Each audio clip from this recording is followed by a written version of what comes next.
Are we unmuted now? Okay. Can you guys hear me? Yep. All right. Thanks, guys, for joining us. All right, it's 2 o'clock. Calling the meeting to order for Monday, October 19th, 2020. Attendance at the start of the meeting is 100%. And I know of no changes to the agenda. We're good, Mr. Scoble? Okay. Ken, you ready? Absolutely. That the October 19th, 2020 agenda be adopted as presented. All right, before we go to a vote, those of us in chambers will be using Granicus again. So the vote will come up on our screen, and Councillor Hughes and Councillor Jolly, if you can go into your participant button and say yes or no for all votes, and then that will be recorded. Cheryl, then you will be able to transcribe that into Granicus, right? Okay, so we're going to do it that way. All right, so all those in favor?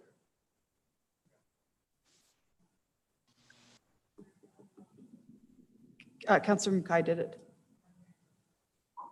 No. Do we need Councillor Mackay to push request to motion? No, I didn't think so. Just we can't, there's no vote button. It's been so long since we've used it.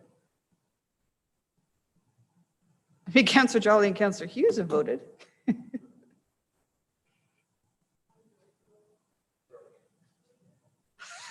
Are you sure you love Granicus, Cheryl? I didn't know. Okay, we'll use our yes, no on the participants button for now too. Okay, we're going to hand vote. Okay, that's unanimous. All right, we do have some presentations. I'm going to go to my list. Is everyone, Cheryl, can you tell if everyone who's registered is on the Zoom call? Tamara? Yes, okay. All right, for those of you that have registered here, it's who I have. I have JD Lavender on the face coverings bylaw update. Jen Cote for face coverings, Vance McLean, face coverings, Joyce for face coverings, Brandy Dominelli for face coverings, and Louise Brzezowski for face coverings. Are they all there, Tamara? Okay, and then I have Tracy Bednard, who's in chambers. Everyone wave at Tracy. On Edmonton Global, is Mustafa coming later? Okay. And then Brittany from the Gazette and Mike Killick will be joining us on Zoom. Is Mike there now? Tamara, is Mike there? Okay. All right, for all of those who have registered to speak, I'm going to give you your options. You can speak now during this part of the agenda, which is presentations, or you can speak at the time of the agenda item. So I'm going to actually go through the list again, and I'd like you to unmute yourself and tell me if you want to do it now or if you want to wait. I can tell you, Tracy, that we have a lot of stuff on our agenda, but most of the stuff ahead of you is on consent. So I'm thinking we would probably get to the Edmonton Global topic in about 45 minutes. Are you going to wait till then? Okay. And then the face covering bylaw is after that. So I'm thinking it might be not for an hour, hour and a half. So if you'd rather speak now, that's fine. Or you can wait. And then Mr. Killick, you're ahead of Edmonton Global, so it will probably pretty quick. So I'm going to go through the list. Please unmute yourself and let me know verbally, and I will just take a quick jot. Okay, so JD Lavender, would you like to speak now or do you want to wait? Thank you, Madam Mayor. I will wait.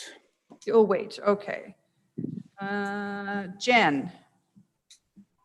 Thank you, Madam Mayor. I will speak now. Okay, I'm going to come back to you in 2 seconds then. Vance. Thank you, Madam Mayor. I can wait. You're going to wait? Okay. No problem. Joyce. Thank you, Madam Mayor. I will speak now. Okay, I'll be right back to you. Brandy.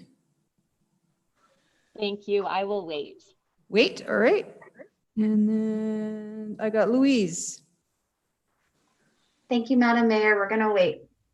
Okay. And then, of course, Mr. Killick.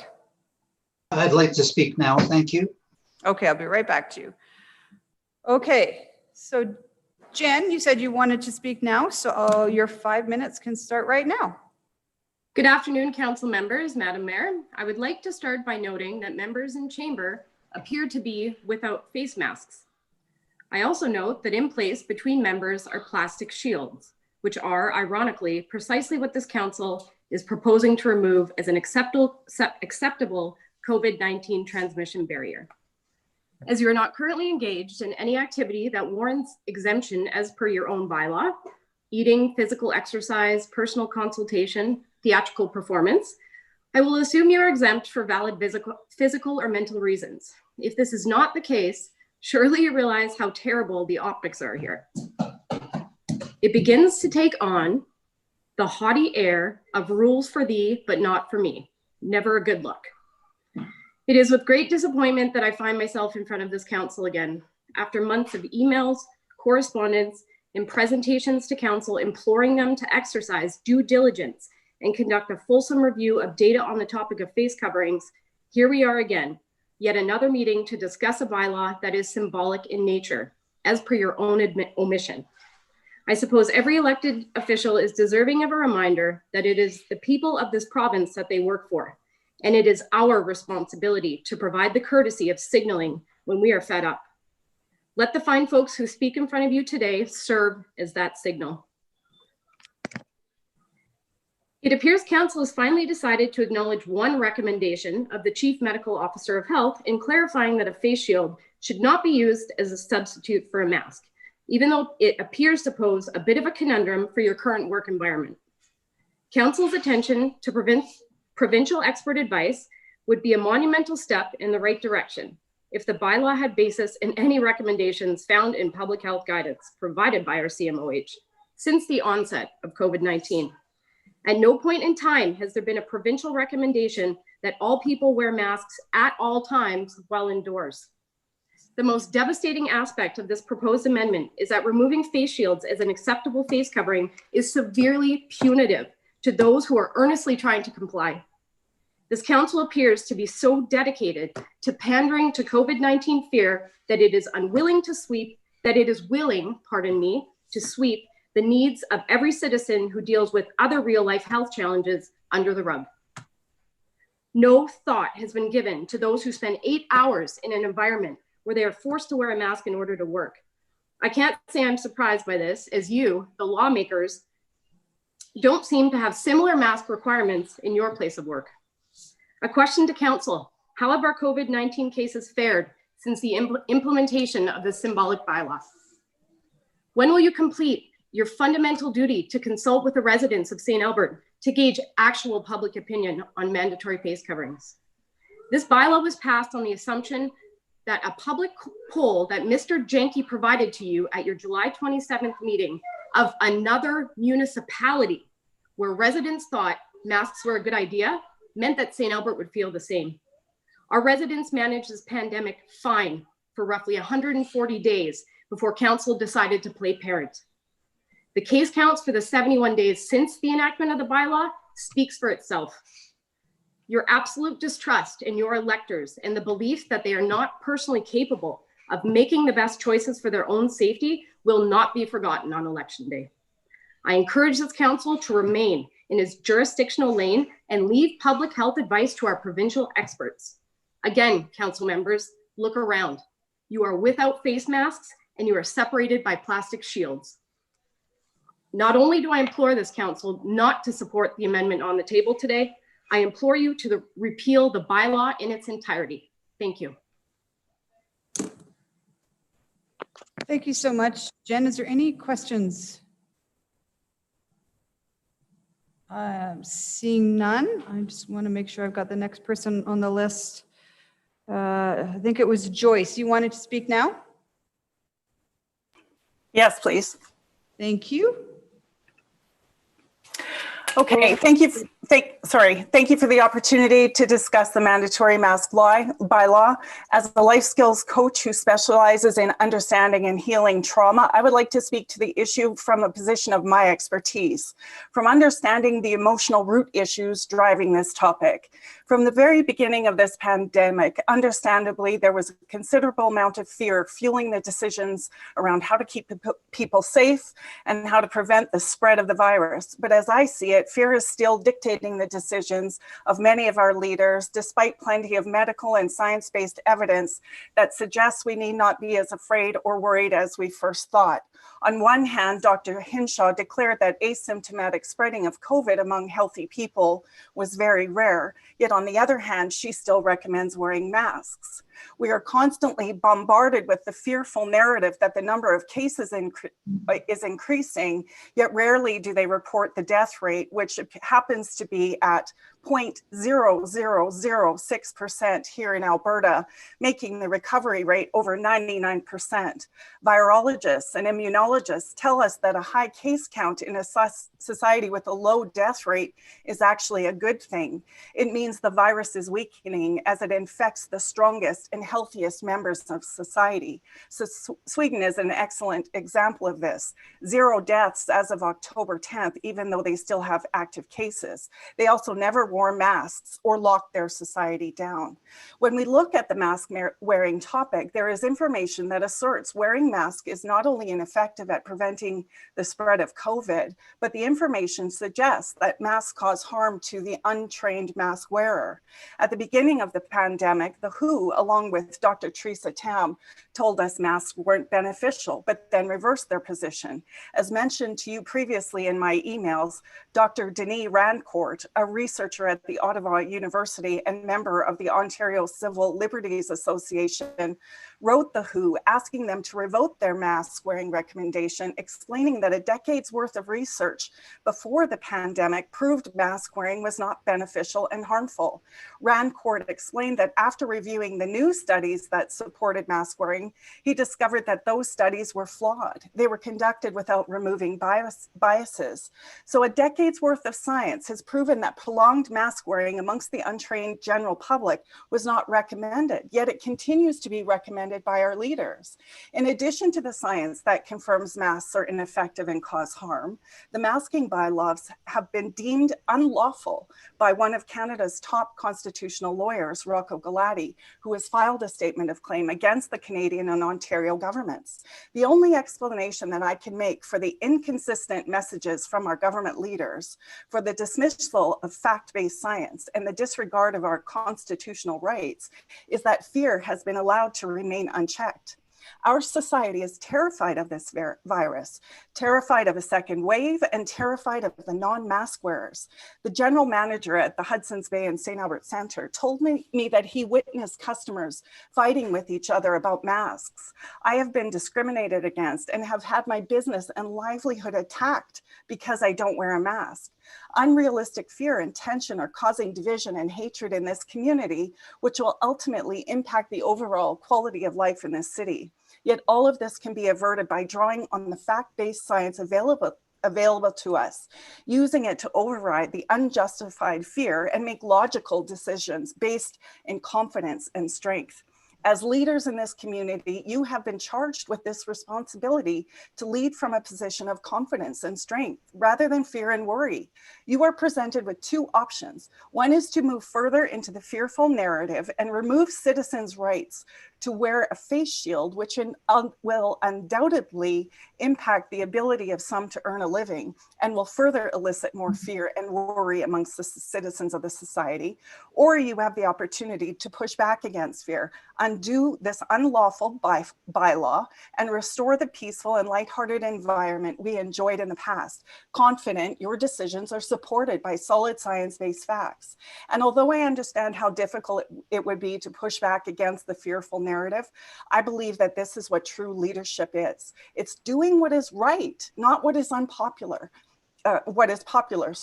Knowing the good of all, it must be considered. Thank you. Thank you, Joyce. Does anyone have any questions for Joyce? Seeing none, I'm going to now go to, I think the last one that wanted to speak ahead of the agenda item was Mr. Killick on the Council Code of Conduct bylaw. Are you there, Mr. Killick? Yes, I am. All I right, don't see my video coming up. Oh, start video. There we go. I think it starts. There you go. Hey. You're in the forest. Thank you, Council. I'm here to address item 8.4 on the agenda. I support having an independent, professional, external third party continue to handle complaints under the Council Code of Conduct for investigation of complaints, making recommendations for resolution, and transparency of reporting. Paying a retainer for expert service is not uncommon. I pay a retainer for fire services. Hopefully I never have to use them, but I recognize a fire when I see one.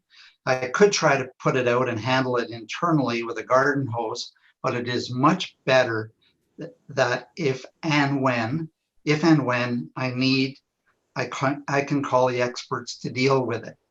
Having this change to be handled internally, even for a short interim period, could be misconstrued to be like having the fox guard the hen house. The new proposed process in Schedule A seems to be several steps backwards. A few examples are complaints have to be sent by mail or hand delivered. What about using email? And complaints must request in writing to have the identity of the complainant kept confidential. You actually have to request it in advance to be kept confidential versus automatically keeping their identity confidential in the current process. Process is also all handled in camera, in secret, behind closed doors. The CLO handles the process entirely on his own without any notice to other members of council that a complaint has been made or is even being investigated. Section 8 of the new proposed bylaw states council shall deal with the matter only if, as, and when it sees fit in a public meeting. This basically gives council the ability to say, nope, we're not going to deal with it, end of story. The public doesn't need to know anything about a potential breach of code of conduct by any member of council. Section 10 says this is a confidential attachment to a confidential agenda item in a closed confidential meeting. There's a lot of confidential stuff going on there. It begs the question, if there's nothing to hide, with an election coming up, I hope that anyone, existing council or new candidates running for council, would support an open, honest, and transparent process for following the conduct of the code of conduct and keeping things confidential and behind closed doors seems to fly in the face of that. I hope council rejects this proposal and simply votes to extend the current contract with SAGA for 10 months, ending roughly 90 days before the next election in October 21. And after that, the new council could determine what changes, if any, might be made to how formal complaints are made against members of council under the council code of conduct. This would provide open, unbiased, transparent accountability to the voting public. Thank you. Thank you, Mr. Killick. Any questions? Sorry, I gotta go to my screen as well. Seeing none. That's it for presentations ahead of the meeting. So that those that have already spoke, I'd ask you now to leave the Zoom meeting and join the public on the YouTube channel. Those who are waiting, I guess you can stay here. But those that have already spoken will need to go to the YouTube channel. Now we have business arising. Everything that was spoken to on the presentations is on the agenda. So are we okay just skipping past that, council? Okay. All right, consent agenda. Is there anyone willing to move consent agenda? Thank you, Jackie, or Councillor Hanson, go ahead.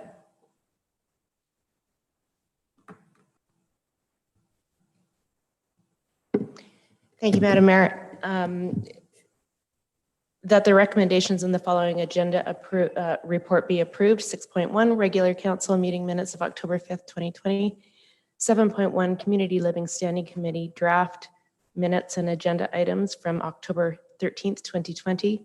7.2, Community Living Standards Committee recommendation, amplify festival funding. 7.3, Community Growth and Infrastructure Standing Committee draft minutes and agenda items from October 13th, 2020. 7.4, Community Growth and Infrastructure Standing Committee recommendations, fees, rates, and charges for 2021. 7.5, CGISC recommendations, audit management recommendations. 7.6, CGISC recommendation, temporary reductions of transit service levels, update. 8.3, Integrity Commissioner Annual Report. 11.1, Civic and External Agency Counselor updates. Thank you for that, Councillor Hanson. Does anyone want to pull any of those off?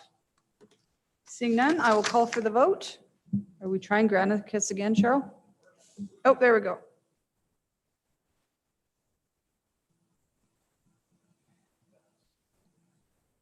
And Councillor Jolly and Councillor Hughes are both in the affirmative, so that is unanimous.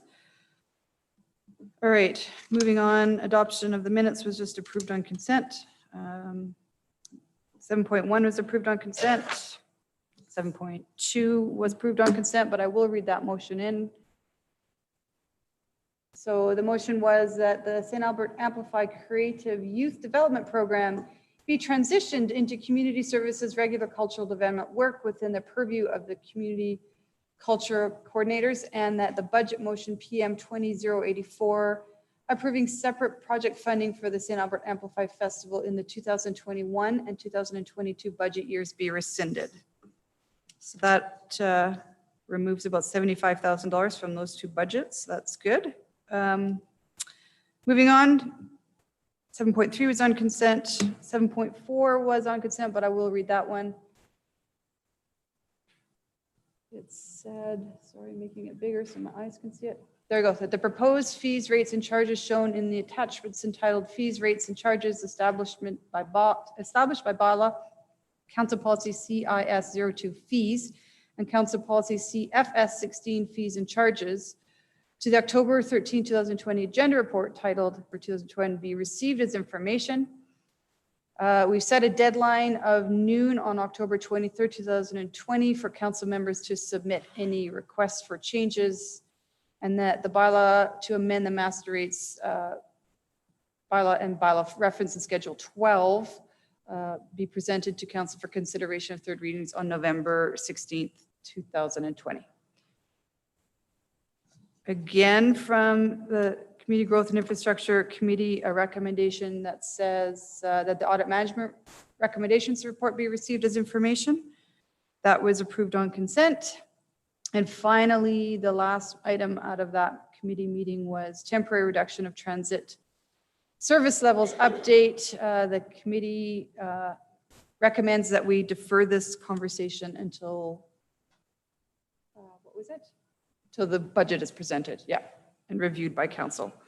Hopefully those members that weren't part of that actually needed to watch that that piece of our conversation because and see why we deferred it. And if you need to know, I can fill you in. Or Councillor Hanson, because she chaired that meeting. All right, we are now on to online platform. And do we have Mr. Bruin with us? There she is. Hello. Go ahead, Cindy. You have a presentation for us? I do. I hope it's going to work here. It is working.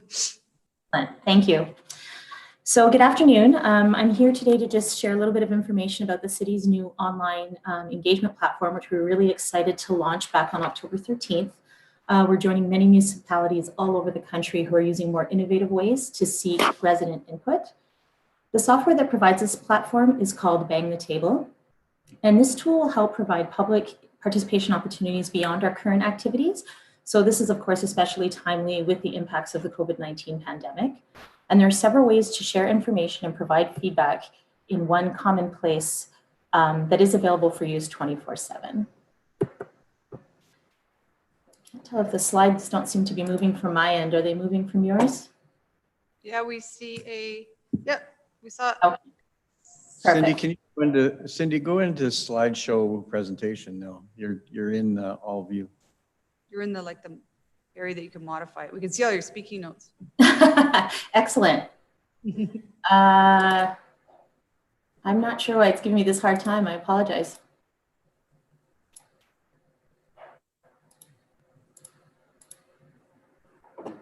Did you unshare your screen? I did just for a second, and then hopefully we can. You're tech savvy. I used to be. All right, let's try again. How's that? Landing page and registration? Nope, we can see nothing. All right, let's try again. Landing page and registration? That's right, yep. Okay, thank you. Sorry about that. So this is a condensed vision or photo of the landing page. So people are going to be driven to this site through a variety of ways, including the main city page, through social media, through public publications, newsletters, etc. So of course we want to have as many people as possible participating, because then we're going to get real value and real conversation going. I really don't know why we're having this hard time today. Everything is freezing. It switched. Thank you. So you'll see on the registration page, so this is sort of the top half when you land on the landing page. So the area circled in red on the top right shows that we've have Google Translate as a first step to making this site as accessible as possible to as many of our residents as possible. And then as indicated by that red arrow, on the first visit, you will be asked to register and subsequently to sign in if you'd like to actively participate going forward.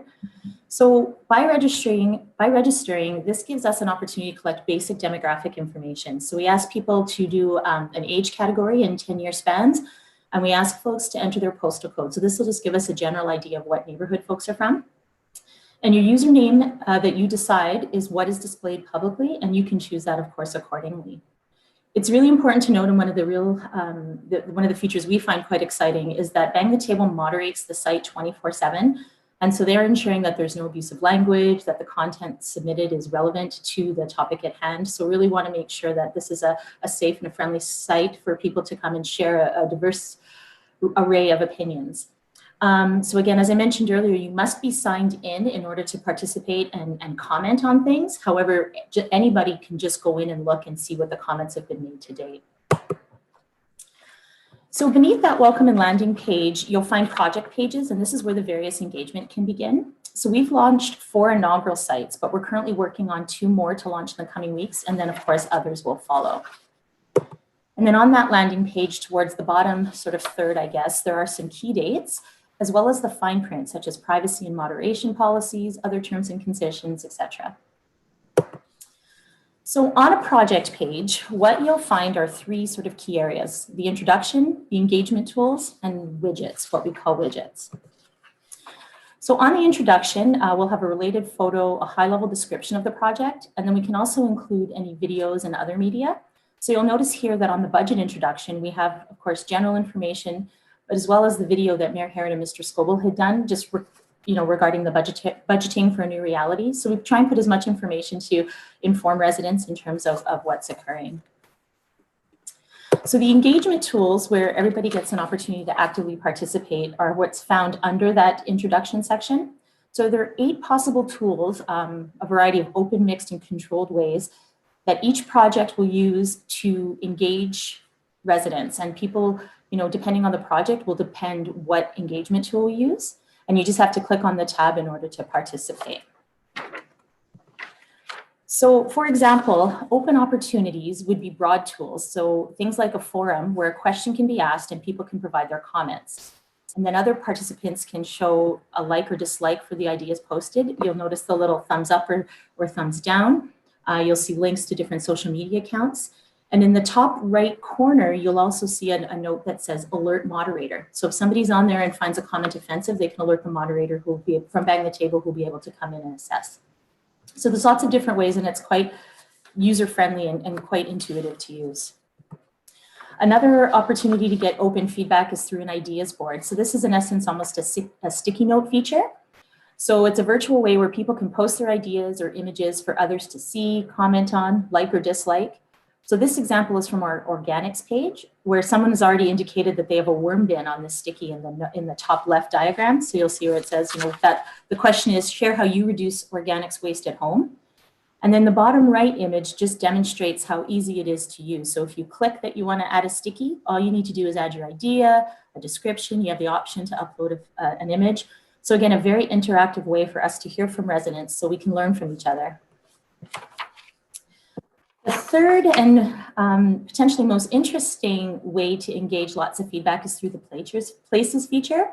So this is a virtual and interactive map where people can identify specific areas and you can drop a pin and comment on a specific location. So this picture of their photo is a sample from Guelph, Ontario, but we anticipate being able to use this helpful tool with many of our departments in the future. So folks, as you can see, there's yellow and green. So folks have identified and flagged. And when you zoom in much more closely, you can see the variety of comments that are made, and people can, again, like and dislike those comments so we can gauge what the overall feedback is. Mixed tools would be where a project might invite you to share your personal story or experience, share a news feed, or ask the project lead or consultant a question with the promise of a response within a specified amount of time. So the example on the left is from Let's Talk Canada, asking people to share their experience regarding pain management. So people were able to go in and share information that people who were watching, people who were interested in this feedback can go back and read and incorporate into their reports. The top right is an example of where participants can ask questions about things. So the question we have up there is regarding the Riverbank Landing Oakmont project. So if somebody has a specific question for the planner, they can ask that question, submit it, and it will go directly to the person who will respond within a specified amount of time. And then the bottom right demonstrates the news feed as part of our MDP project page. So that provides details on next steps for the MDP. So again, a variety of different ways to get that mixed information. And then there are control tools, and these would be things like surveys or polls. So they have a very specific response. So, for example, checking as many boxes as apply, or some open-ended questions. But this screenshot is for the green organics cart use. So we just have a brief survey. So again, folks can go in and provide their comments and feedback. And then the third section on each project page would be what's called widgets. So these run along the right side and they're standardized for our projects, but can also be customized if needed. So some examples of widgets you'll see on the left is the life cycle or status and timelines of the project. So this is really helpful in our longer projects when people maybe want to know what the status is. If it's taken multiple years, they can go in and see the phases, the timing of those phases. We can also include videos as the MDP example shows here. There's also a section that always has important links or key documents, FAQs. So again, people will be able to, for example, related to the Oakmont area structure plan, people can go in and get that quick link in a very quick and easy fashion. And then we also have who's listening. So best practice shows that people want to know who is actually getting this information, who are the reports going to from an administration standpoint with this project, but also if there is a council project going forward, that's another opportunity where people can see that council is listening. And then of course on the right, you'll see that megaphone, which talks about ways or demonstrates ways where people can subscribe to a very specific project that they want ongoing updates on. And then there's, you can add additional images. So there's a whole bunch of things that can be done with the widgets on the side of the page. Again, trying to ensure that we're sharing information as much as we can and being as transparent as we can with residents. We're going to have the ability to generate individualized reports from the various feedback received. So we also have what's called protected pages. So these are going to allow us to evaluate existing programs. So things like swimming lessons, where only the participants can complete a survey, for example. So it wouldn't be open to the public. It would be only open to the folks that that's relevant to. But then again, we're going to be able to go back and generate these reports and this information in one sort of consolidated way, which is going to be really helpful. We're going to be able to see where people are being driven to the site, so we can make sure that if there are gaps in terms of how we're reaching people, this will help identify that for us. And of course, best practice once again tells us that it's critical that we close the loop regarding feedback, and we have to share what we've heard, so that this is going to be a future sort of piece of the work. So you'll see in the bottom right, that's an example out of Fernie, BC, but they always have a what we heard throughout the project. So it gives a bit of a status update so folks know what's happening and residents know what we're hearing. So if this was just a high-level summary, I obviously encourage you to look through the tool so you can see directly what residents are saying, and you can register by going to conversation.stalbert.ca. The more people participate, the better information we can gather. So if you could please help promote this tool through your own social media channels, it would be appreciated so that we can indeed cultivate the conversation. So thank you for your time, and I would now welcome any questions or comments. Thank you, Mr. Bruin. I registered while you were talking. I'm answering the survey on organics.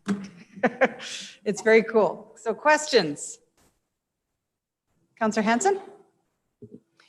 Thanks. Thank you, Cindy. I actually was snooping around it this morning myself and got the privilege of seeing a couple of videos with the mayor in it.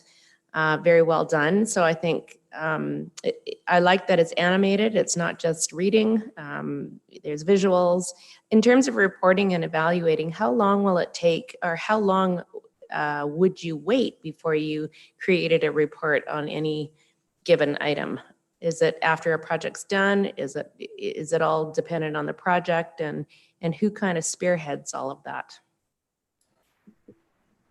Thank you, Councillor Hanson. Through the mayor, that's the type of thing that will be dictated by each individual project or based on the information, an information request that comes at the time. So the interesting thing about the tool is we can go in daily and generate reports and generate feedback depending on how complicated it is. So if it's something that seems to be changing quite frequently, it's something we can check in on every day and generate a daily report. Or if it's something that is a longer standing project, we can do that on an ongoing basis. We'll be able to present information to council via either slotting a memo or making things available in your reading packages. So there's a variety of different ways, and I think we've only really skimmed the surface. It's going to take us a bit of time to really understand the benefits, but based on the number of municipalities that use this throughout Canada, we're really excited and optimistic for how this can help. Thank you. That's a great job. Okay, those of you in chambers, if you want, you can do the request to speak, because I've got Granicus up, or wave at me, but Councillor Mackay? I did both. Yeah. I waved and I pushed my I saw. button. The question, thanks, Councillor Hanson. Actually, you asked one of my questions. The other question I had was around the moderator role. Is there a one overall moderator for the site, or would you actually have it by the actual topic? Would you assign that role out? Is what I'm trying to get at. Because I'm trying to figure out how long it would take to either see a comment posted by a resident or maybe respond to one that might not meet our standards. Thank you, Councillor Mackay. That's a great question. Through the mayor, it's moderated 24/7 by a multitude of people. So Bang the Table is actually an international organization. So they have people around the clock, 365 days a year, 24/7. Who are monitoring for keywords, who are monitoring, there's a lot of artificial intelligence that goes into that. And then of course we would be hopeful that people would flag that for the moderator if they do have a potential concern, to ensure that, if there is a turnaround time. So Bang the Table doesn't guarantee us a specific time, but they do say they're always on top of it. And when we were researching this tool, the feedback we received from peers throughout the region and throughout the province said that they've not had an issue. So that was one of the selling features, certainly. So can we also, so I signed up yesterday. Can somebody from outside the city sign up? Well, there's a little bit of an honor system here in the sense that we are asking people to share their postal codes so that we do get a sense that they are in fact a St. Albert resident, but there is no way that we I guess what you would call police that. If we do notice that people are using the site for not the right intentions, if there are problems, then again, we're going to use sort of those moderator policies to enforce that. We try to really respect that we were only asking questions or demographic information that we were going to use and that was needed. And so in order to really, I guess, vet people to ensure there was they're indeed a resident would be a fairly comprehensive process. And not necessarily a great use of time, but also not necessarily, it would be a little bit invasive for the folks. And we don't want that to act as a deterrent for people signing up if they feel they have to go through a full evaluation, so to speak. And so again, in conferring with other regions and other communities, what they do most do not ask for this level of information. The City of Edmonton uses the same tool, and they do ask for much more specific demographic information. And what we can do as well is when we do have a survey, say for example, we did a survey on the budget, we could ask as part of those survey questions a lot more specific demographic information, which could demonstrate if someone is or isn't. But I guess the short answer to that is we have no way to guarantee if they will be a resident. Thank you. That's all my questions. Councillor Jolly, Councillor Hughes, any questions? Cindy, so this is not statistically a valid way to engage with our community. I would assume because anyone can do it. Years ago, the GM of CPS, Chris Jardine at the time, had an idea about trying to recruit. I think he used the number about 300. I mean, we could check with somebody who does this kind of statistics and have, let's say it's 300, and once a calendar year, you would get 100 would drop off and you get 100 new residents, but they would be committed for a 3-year term to answer every survey that we sent out. And you would try to recruit, a demographic of male, female, all age groups, Is this something that can we separate out users on Bang the Table and have like a separate, I'm going to call it cohort, because that's a word I'm used to now, that would represent something that's a little bit more statistically valid? I mean, when Yardstick does our World Cafe, we might have 40, 50 people there. And because it's random, or because it's selected specifically, it is a little bit more valid than what we're seeing here today. So is there some way to swing this so we can get some more valid numbers? Do you know? Well, I think the two areas that we ask demographic information on in terms of age and neighborhood. So for example, if we're talking about the Oakmont area structure plan, if we get 500 respondents and only 10 of them actually live in Oakmont, then that's something for council to consider. So we can break down that level of information, and we can break down age cohort. So if we are asking a question that's, maybe we're targeting youth and young adult feedback on, and the majority of respondents are over the age of 45, then maybe, we know that from that information, we haven't reached the folks that we want to hear from. But again, to add those statistical layers to make it more statistically valid would be potentially counterintuitive to people signing up in the first place, because they view the history has shown people have not participated because they view it as invasive questioning to give all that demographic information. And that's why historically the city has engaged with people like Y Station for those really critical projects to do small projects or small contracts for us to get that information. This would probably be more of an overall tool to get a general feel of what the community is feeling. And then of course, anything that's identified or flagged in this, we can take back to do something more statistically sound. Okay. I was just wondering if there's something on the back end that you could flag 300 users and they would have to, but we'll talk about that another time. And then, so rolling out to the public, how's that going to look? Because I mean, I just signed up, Ken did, so it is available. There's a few residents that have already, how do we get 1,000 people on here? That's going to be through word of mouth and through good practice on our end. So on October, we launched it on Tuesday. We advised, a few folks just to work out any of the little bumps that we found along the way. We were able to fix some of those little errors. And then starting Friday through the city's social media channels, we started promoting it. But so again, now we're going to be asking all of you to reach out to your peers and to reach out to your followers. We know you have many of them, and ask them to be involved, because again, the tool is only as good as the number of people and the variety of opinions that we receive. And then I think the ongoing responsibility of administration is going to be making sure we do the things that we commit to. We want to make sure we tell you what we've heard, and we report back. We need to make sure the information on the site is always timely, it's always relevant, things don't get stale dated or anything like that. So we're in the process as an administration of working together to identify all those little catch areas to make sure that if people feel this is a useful tool, they will come back and they will continue to be involved. But launching it, we need promotion, promotion, promotion, if we can have your support in that. Okay. And would you be able to recognize on the back end if we had a question, do you like red jelly beans over yellow, whatever? Let's say it was very controversial and all of a sudden we had a bunch of new registrations and they all voted for yellow. Would you be able to correlate that?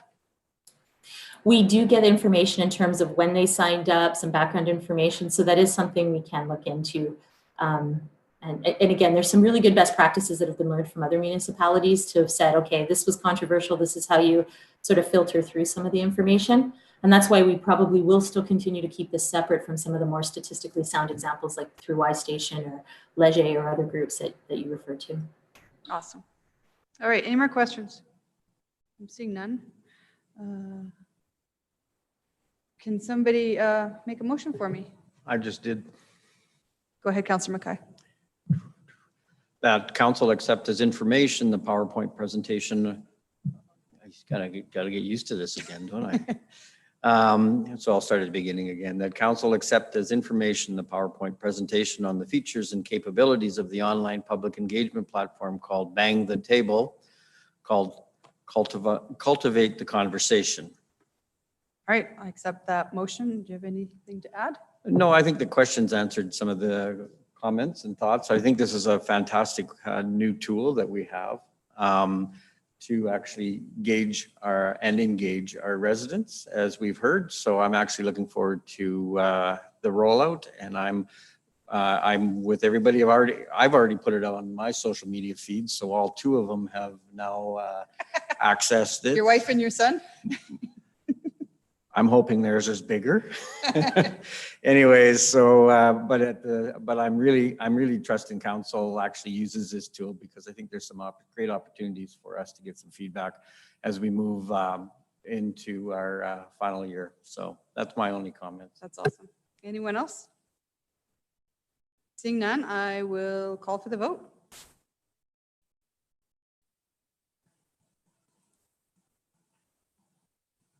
All right, voting is closed, is it?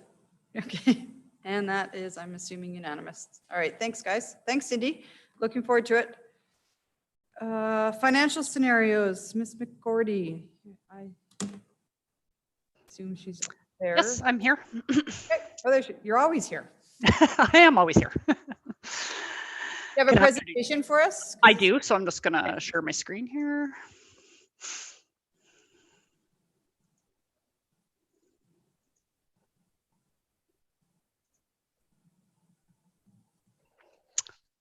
Okay.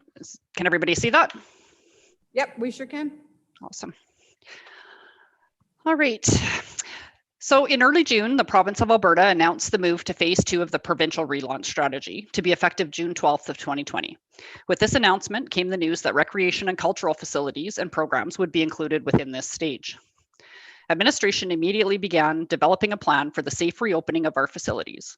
Council received the plans for information and approved the proposed timelines. When developing reopening plans, there were many things to consider. Guidance documents in relation to things like physical distancing, sanitation, gathering sizes, and cohort rules. Sport and community partners, organizations' readiness to return to sport activity. Engineered and administrative controls that would be required in each individual facility to support reentry in a safe manner and consistent with provincial guidelines. Customers' readiness to return to facilities and programs. The fact that residents may be facing financial challenges.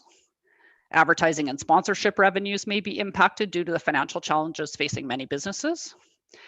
And the potential for an increasing number of cases or a full second wave, which could cause facilities to operate under restricted guidelines or to close again. Throughout July and into August, administration worked to understand what the remainder of the year would look like from a financial perspective, giving the planned opening dates, capacity and operating restrictions, and an unknown willingness of the return of customers. The overall impact of the pandemic on our finances was estimated at 14.4 million, including both revenue losses and additional expenses. Through diligent planning and decision-making of administration and council, quick action was taken to curtail spending, which has allowed the city to bring its projected deficit down to 500,000. With many unknowns at the time of reopening planning, multiple assumptions were required when forecasting future utilization, revenues, and expenses. Now that many of our facilities and programs have been open and operating for many weeks, it's important to review our actual experience against our assumptions to determine if there is a risk to the financial forecast. The analysis of utilization in the three main areas impacted by COVID, that being recreation and parks, culture, and transit, has confirmed that our actual experience overall supports our original assumptions, and we do not anticipate negative pressure on our original forecast. As we are now recommending reverting back to regular quarterly financial forecasting, the next detailed forecast is scheduled to be presented to Council on November the 16th. Recreation programs, both indoor and outdoor, experience some of the deepest financial and service impacts due to COVID-19. Indoor facilities and programs in particular face unique challenges, and there are complex issues to be overcome when contemplating reopening. Forecasting will remain a challenge, and utilization monitoring will inform future service offerings. Overall, our experience to date has supported the assumptions made in the original forecast, and we do not anticipate a negative impact when developing the Q3 forecast. In terms of culture, as most cultural programs and services were not scheduled to resume until October, it's difficult at this point to understand the success of the relaunch or the accuracy of the original financial assumptions presented in the August report. One virtual event has been presented and tickets are now selling for a second event. The uptake on performing arts classes is slower than anticipated. However, given that they're being managed on a cost recovery basis, there's little risk to the bottom line for this program. In terms of transit, the financial forecast remains relevant. Ridership is up slightly from the forecast. We had originally forecasted about 15% of pre-COVID levels, and we're actually experiencing about 20. And this ridership is expected to stay significantly lower than typical, basically until post-secondary resumes in-person classes. And that's the end of my update and presentation, and I can just open it to any questions. Thank you, Diane. All right, so essentially, it's very similar to what we saw a short time ago, and then the second motion is just resume our regular quarterly updates. That's correct. Okay. Any questions? Councillor Hanson, thank you. Thank you, Madam Mayor. Thanks for the presentation, Ms. McMorty. I just wanted to touch on culture for a minute, and that it's really good to hear that we've had one virtual event and that we're selling tickets for the second. How are these ticket sales going? Are we expecting, is there a threshold that we wouldn't do this anymore, or is this something that we're going to commit to this year? And is the uptake good? Do you know? Oh, I'm just looking to see if Paul is on the call today. And oh, he is. There we go. I am. You bet. Thank you, through you, Madam Mayor, to the councillor. This second event actually is an in-person event on November the 6th. It's the Flying Detective. And ticket sales as of this morning, we had sold 2/3 of our tickets, so 66 out of 100. So we anticipate likely selling out all 100 tickets that we have available. We are taking it's slow, and all of the shows we're looking at are low risk. So even if we don't sell out, we are going to break even, and we're looking at simple sharing revenue with the artists. So we're bringing in small local artists that don't cost a lot of money, and sharing the revenue and being as cost neutral as possible. Well, that is great news. So thanks for that. I have my tickets for the Flying Detective. You should come. Councillor Broadhead. Thank you, Madam Mayor, through you to administration. Certainly thanks for the presentation. My question is more around the second recommendation that we go back to quarterly updates. How would you respond to the comment that we're started the second wave and we really don't know what the second wave is going to hit or what the implications are going to be? I'm just wondering if that is more imminent and timely, and perhaps a monthly update still remains to be appropriate. Diane, Kevin's going to jump in here.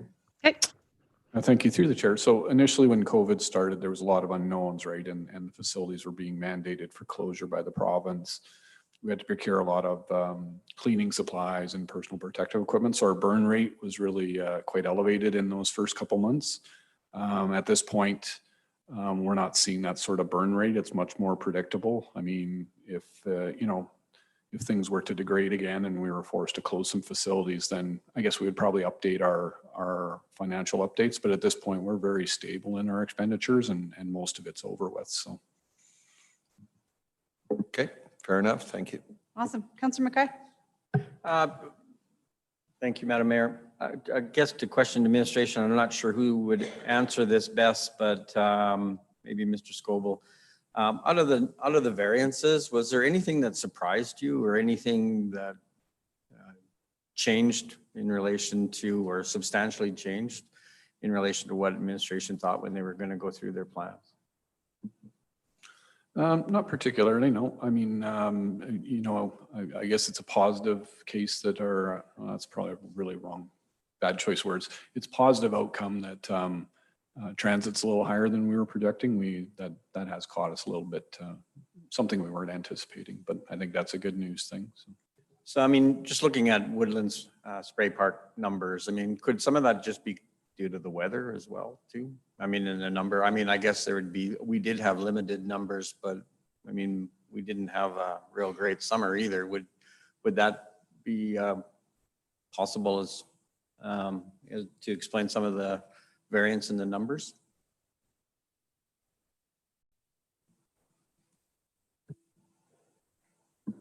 I'm not sure we'll have to talk to Diane Enger and we can get back to you with that information. I was just trying to pose there's Diane right there staring at us. Go ahead, Diane, sorry. And Councilor Mackay, I can answer that question for you. So our utilization at Woodlands was based on the number of days we were open. So we actually opened halfway through the season. So we had half of the number of available days. Of the available days we had, we saw about 50% of capacity, and it was based on our limitations in terms of numbers of people that we could take in it, and it does also impact the weather. We didn't have a great July, better August, but the weather does impact the utilization at the water park as well. Thank you very much. Would that also account for some of the variance that we had on the fitness center and just the timing? Is that basically it, or was there what I'm trying to figure out whether or not we could, I mean, I guess we could use the new tool that we have around surveying, whether or not there was some reluctance by our previous patrons to come back.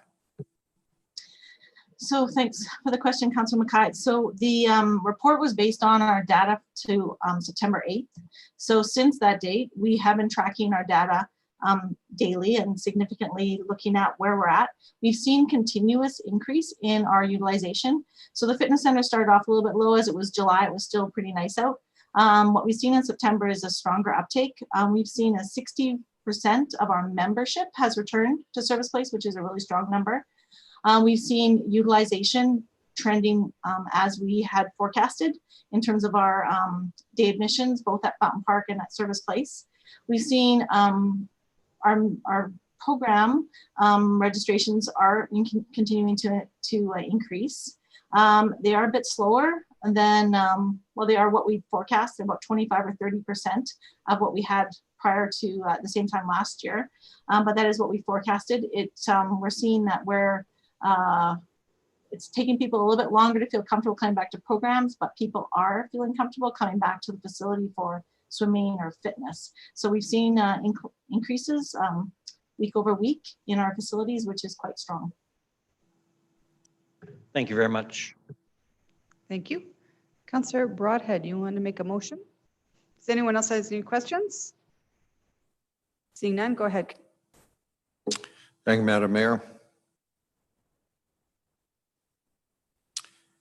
I move that the report titled COVID-19 Financial Scenarios be received as information. And secondly, that the portion of Council Motion ARR-20-144 that reads that administration provide monthly financial updates as more revenue and expense data becomes available and modeling is refined to inform any further financial management decisions required of council be rescinded, and that the city revert back to regular quarterly financial reportings as required under Council Policy C-CAO-01, Section 5, subsection B, Section 3. Any opening comments, Councillor Broadhead?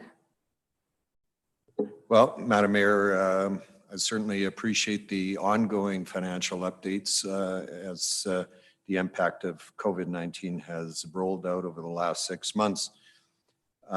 When I questioned administration in relation to the ups and downs of the waves of the impact of COVID-19, I was assured that there is significant experience in how the expenses impact our administration and the corporation of the City of St. Albert. And so I'm confident that the quarterly reporting will be sufficient. And if something really goes astray, they'll bring it to our attention in an appropriate time. Thank you. Anyone else have any comments? Go ahead, Councillor Jolly. Thank you. I would just echo some of the comments of Councillor Broadhead. Diane, the work that you've done over the last however many months, you and your team has been exceptional. So much has gone into making sure that we're staying on top of expenses and knowing what's coming in and out. And so thank you for that. And Mr. Scoble for keeping us up to date on those emergent issues. You've been great about sending those quick updates when something is happening right now to keep us aware of what's happening with the city. So I just wanted to extend my thanks to everyone on your teams. Go ahead, Councillor Hughes. Thank you. I just, Mr. McMorty, I thought that the one thing we have missed is that the forecasting was actually correct. And that's not actually easy to do in the middle of a million unknowns and still come back and say 3 months later, yeah, we're actually pretty close to being correct to where we'd actually need to modify something. So not only was the work done, but it was done considering so many variables that whatever you missed, it made up for another side and it actually all worked out. So that's actually, I want to just commend you on that, because it was just as easily if you could come back and say, yeah, we were completely off by $1 million. And 3 months later, you come back and said, no, what we were predicting and the numbers that we crunched were the numbers that came into fruition. So I just wanted to commend you on those numbers and the forecasting that you guys did, because it was done properly. Thank you.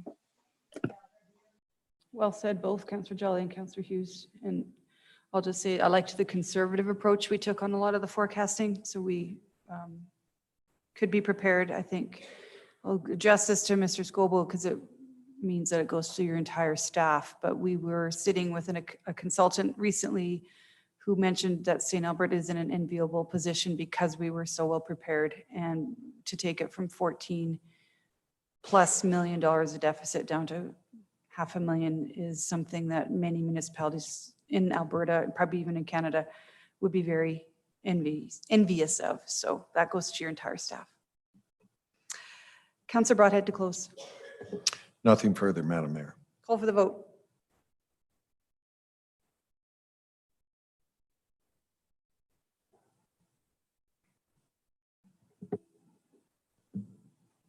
Voting's closed. And that's unanimous. Thank you. All right, the Integrity Commissioner Annual Report was approved on consent. It just was received as information and now available to the public. 8.4, Mr. LaFleur, do you have a presentation on proposed amendments to the Council Code of Conduct bylaw? Thank you, Madam Mayor. No, I don't have a presentation in the sense of a PowerPoint or anything like that. I can make maybe just a couple of brief comments about it. I think the report more or less speaks for itself, but if I can be given the indulgence of a couple of minutes or just a couple of things I'd like to highlight. Absolutely. And I don't know if you listened to our presenter, I don't know if you want to address any of those comments at the same time. It's up to you. I may end up addressing a couple of them tangentially. And obviously if council members have questions for me, I'm certainly more than happy to answer them as well. So this is a couple of things that kind of motivated this report coming forward. First of all, as we've just heard, Mr. Scoble has been cracking the whip on all of us to find ways to reduce expenditures without compromising service. So in my area, this is one area that I'm responsible for managing. And this was an area where I saw a potential opportunity. And I'll talk more about that in a moment. But the other thing, though, that sort of motivated this report coming forward is the experience that not just ourselves, but other municipalities have had. It turns out that, I don't want to say almost all, but I want to say probably the majority of complaints that come in against council members of having breached the code of conduct or allegedly having breached it, there's no dispute on the facts. The facts are clear. There was one in City of Edmonton. I think we're all aware of that earlier this year, Councillor Nickel. There was really no dispute on the facts. One knew what he had done, and one knew against what other councillor he'd made certain comments. There was no dispute, and yet somehow a 250-page report got produced by an integrity commissioner who is a lawyer, and you know what lawyers get paid. I don't know. I do not know what City of Edmonton paid for that, but I shudder to think what the bill might have been for a fact situation that was not in dispute. Now, we've been lucky here. For the most part, we've avoided that kind of thing, but it could always happen, right? So I looked at that and I thought, it's not uncommon in many professions. My own is one of them. The medical profession is another. The accounting profession, the architects. It's not uncommon to have self-governments of a profession. And I thought, council members are really not unlike that. Council members are invariably people who are leaders in the community, who have a good sense of what's right and wrong, and can very easily see when a complaint is well-founded or when it may be just something that's been weaponized for whatever reason.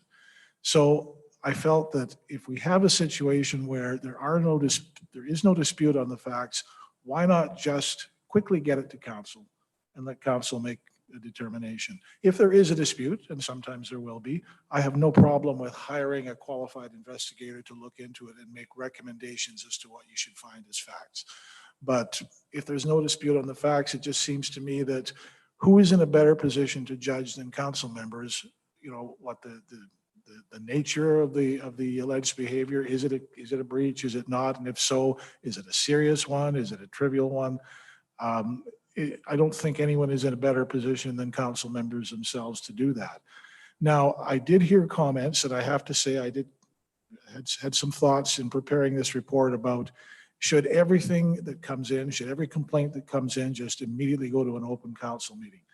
That could be done with serious redactions, of course, because you don't want to reveal the names of people, not just the complainant, but if there's an investigation.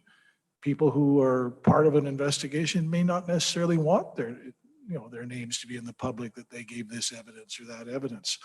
So you could do it, but people are not stupid. People can very often, even if a report is redacted, they can kind of figure out who's behind it. So I felt, and the recommendation in this report is that it initially go to council in camera, and then council has the ability, if they feel that this is serious enough and the public needs to know, and whoever the council member is deserves some kind of sanction, they can go public with it. They can go into an open meeting and deal with it there.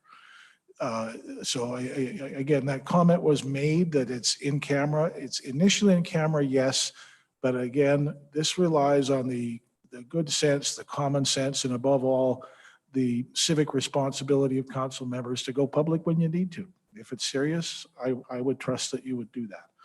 So those are my only comments. I think it's what's being proposed. I'm not saying it's the be all and end all. I'm saying that it is an alternative way of handling this.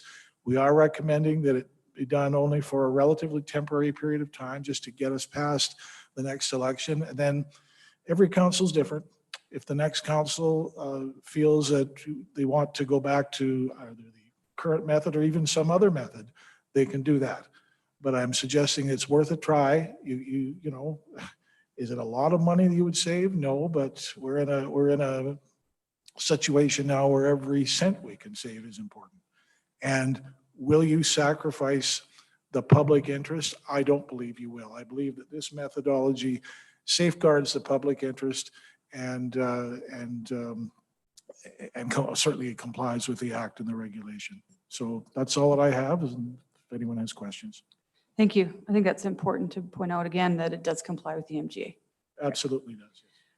So quick question, if we'd done this 1 year ago today, we would have saved the $24,000 in the monthly retainer, That's correct. and we would have saved, I don't know if I'm allowed to publicly say X amount of dollars in the 2 investigations that were done. That's correct. Right. Because, sorry, that would have been our choice. It would have been your choice, Yeah. but again, the key thing facts being, were if there's no dispute on the facts, Right. do you need to do a big investigation if everyone agrees that this is what happened? So in order to guarantee some transparency, if a complaint comes in and council discusses it in camera and decides would like to hire a lawyer or someone to do further investigation, would that then require a public motion? Under the proposed methodology, the investigator would be hired before it gets to you. Okay. Your CLO would look at that and say, yeah, there's obviously a dispute on the facts here. We better get someone in to investigate. Oh, so it's not even council making that. Yes, that would already have been done before it gets to you. Excellent. And one other thing, I don't know who to say this to. When we have bylaw amendments, can we please have a red line version? There was no red line version here. Yeah, I'll take responsibility for that. I intended to do that. I was off on vacation last week and it just, Okay. it fell through the cracks, and my Just takes apologies. just a little bit more work for us to Oh, I compare know, it I with know. the new. Okay, I've got Councillor Hanson, then Councillor Broadhead. Thank you, Madam Mayor. Thank you, Mr. LaFleur. I'm actually going to just ask you about the one thing Mr. Killick brought up, and a formal complaint, and this isn't an amendment, this is in the code of conduct, but a formal complaint must be made in writing, sent by mail or hand delivered to. I wonder if you could just expand on why that is the process and formal complaints don't come in via email. Is there any FOIP issues or other things that we have to be concerned about? The only concern I had is that, we've all seen examples. Sometimes emails aren't what they appear to be. And we're not techies. I have no ability to look at an email and say, yeah, that really does come from that person. But something that's in writing, signed, a wet copy, I would have a little more confidence. Even that I realize could be, someone could be completely, forging someone else's name. It could happen. But I think you have a little more assurance. But if council wanted to, amend this to allow for email, it's not a hill I would die on either. I just kind of wanted to address it as it was brought up here today. So thank you for that. It was a good point. It was a very valid point Mr. Killick made. Okay. Councillor Broadhead. Thank you, Madam Mayor. One of the things that I appreciated about the current bylaw is that it certainly wasn't in council's hands either to decide to or not to investigate. And then the result of the investigation was certainly third party, and it was viewed, at least I think, to be independent. One of the things that I believe to be somewhat problematic was that the person doing the determination as to whether to investigate or not was also the person that was doing the report, which in fact ended up being the opportunity to write themselves work, if you will. Could you in fact, as your proposal here is that the city manager will then take a view of a situation, determine whether or not an investigation is required. I've got all the confidence in the world in our city manager, but he's also part of the corporation and may not be viewed that way by the general public. What would a retainer be for somebody who would just be an external evaluator of a situation as to whether or not it should be investigated or not? Okay, so there's a couple of, if I may through the chair, a couple of things to unpack in that question. First of all, the recommendation is actually not that the CAO be involved at all because CO is too close to council. The recommendation is that your chief legislative officer be the one who do the intake, and your CLO is typically going to also be a lawyer who has some, I guess, some experience with evaluating where there's a dispute on facts or whether there's not. So just to make that clear.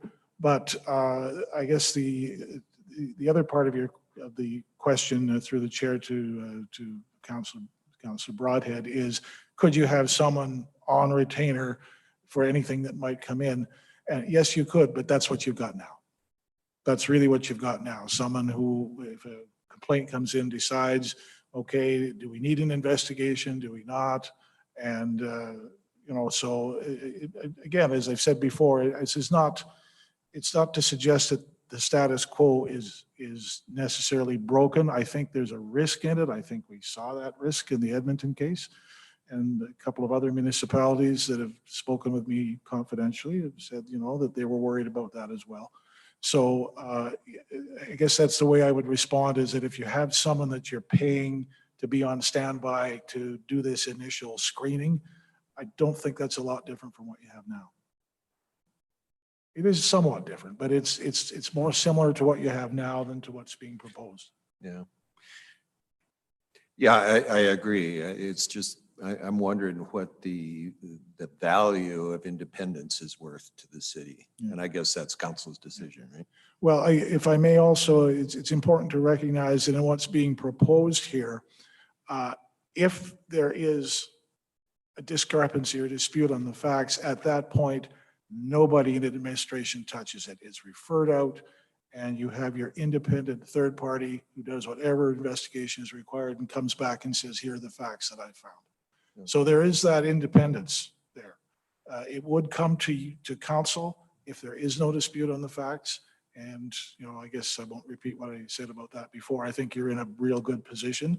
If you're told, here are the uncontroverted facts, who better than council to determine what to do with that? Okay, fair enough. Thank you. Any other questions? Councillor Hughes, go ahead. Thank you. Just 1 second.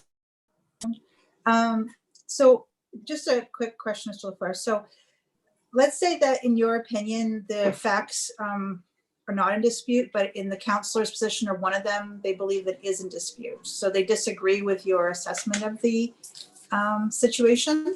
Would it then go to be independently investigated, or would it again just be whatever you decided was the final decision about whether an investigation was warranted? Through the chair to Councillor Hughes, if I were to make a determination that there was no dispute or no material dispute, at least on the facts, and come to council with the complaint and the council member's response, council could certainly look at me and say, you know, where's your head, LaFleur? I mean, there is a dispute here. And if that were the case, then yes, to go back to a previous question, council could come out of an in-camera session and pass a motion directing me to investigate. And then, of course, I mean, as with anything else, I do what I'm told. So it would require a council motion, however, to do it. Like if one of the, like let's say the person who's being accused disagrees with the assessment. This is just all so hypothetical, obviously, right? But let's just say the person being accused disagrees with your assessment. Would it require all the majority of council to also agree with that individual? That would, the council motion require at least 4 people to agree with you. I think she's asking for a threshold on that. Like, yeah. Like I really apologize. I didn't quite catch everything. I'm not hearing some of the microphones, but if the question was, would it require a majority of council and to make a motion in an open meeting? Yes, it would. Okay. Which is, I'm just wondering if one person were to say, you know what, Mr. LaFleur, I disagree with your assessment, if you would have the opportunity to go back and reevaluate it yourself and then change it.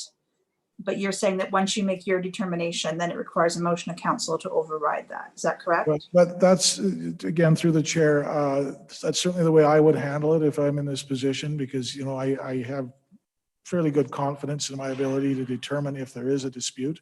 And if one council member disagrees, so be it. I don't think I would change. But if a majority of council says, you know, for what, and it may not even be they disagree. They may just feel that for reasons quite apart from that, they would like an investigation anyway. That's fine. You would control that process. And by majority vote of council, I would do what you said. Okay. So the concern that comes into this, I think, is what Mr.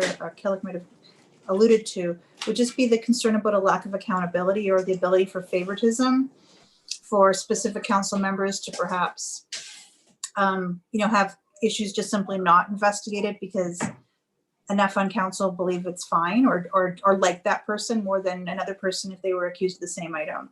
So the one element that had the objectivity was the fact that, and I understand Councillor Broadhead's concern of like that person can just basically write themselves an investigation, but it provided a level of objectivity to make sure that everything was investigated, and it wasn't a bias in determining that.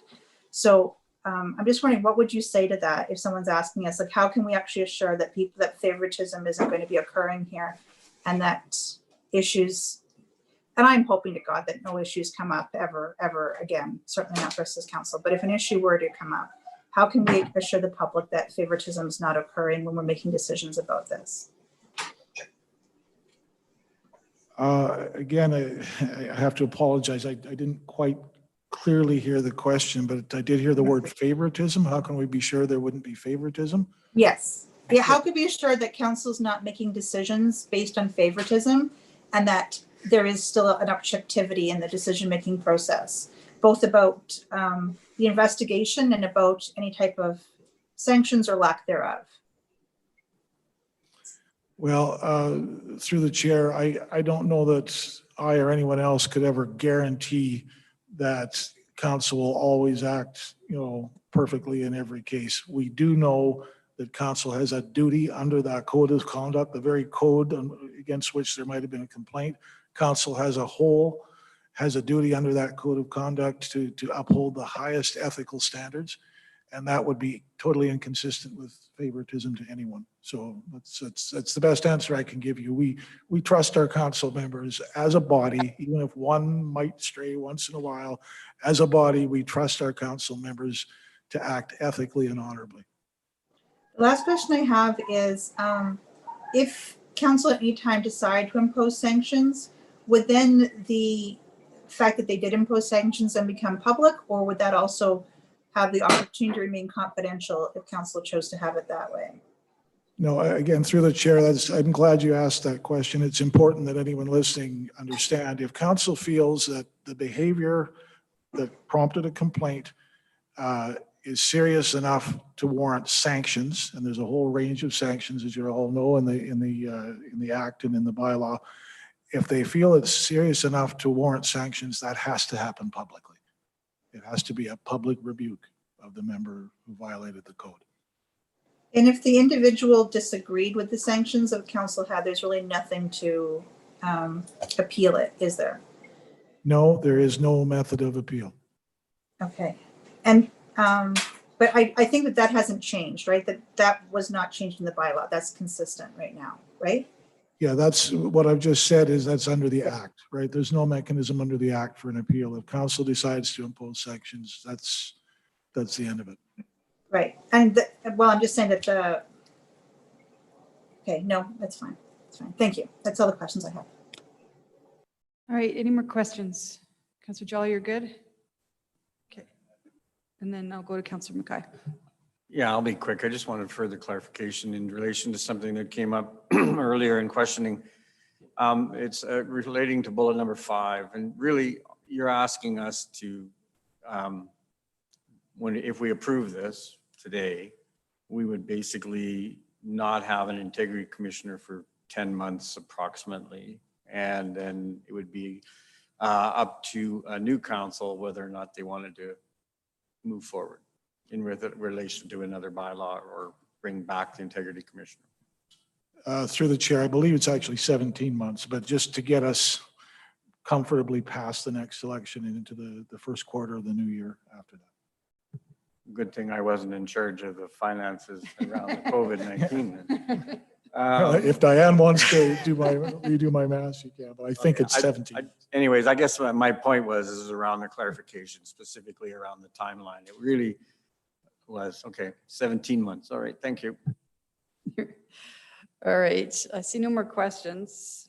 I will forever remember that I am allowed to say, give your head a shake, Lafleur. That's Yeah. did not know I was allowed to do that. All right, can I have someone make the motion? Go ahead, Councillor Hanson, thanks.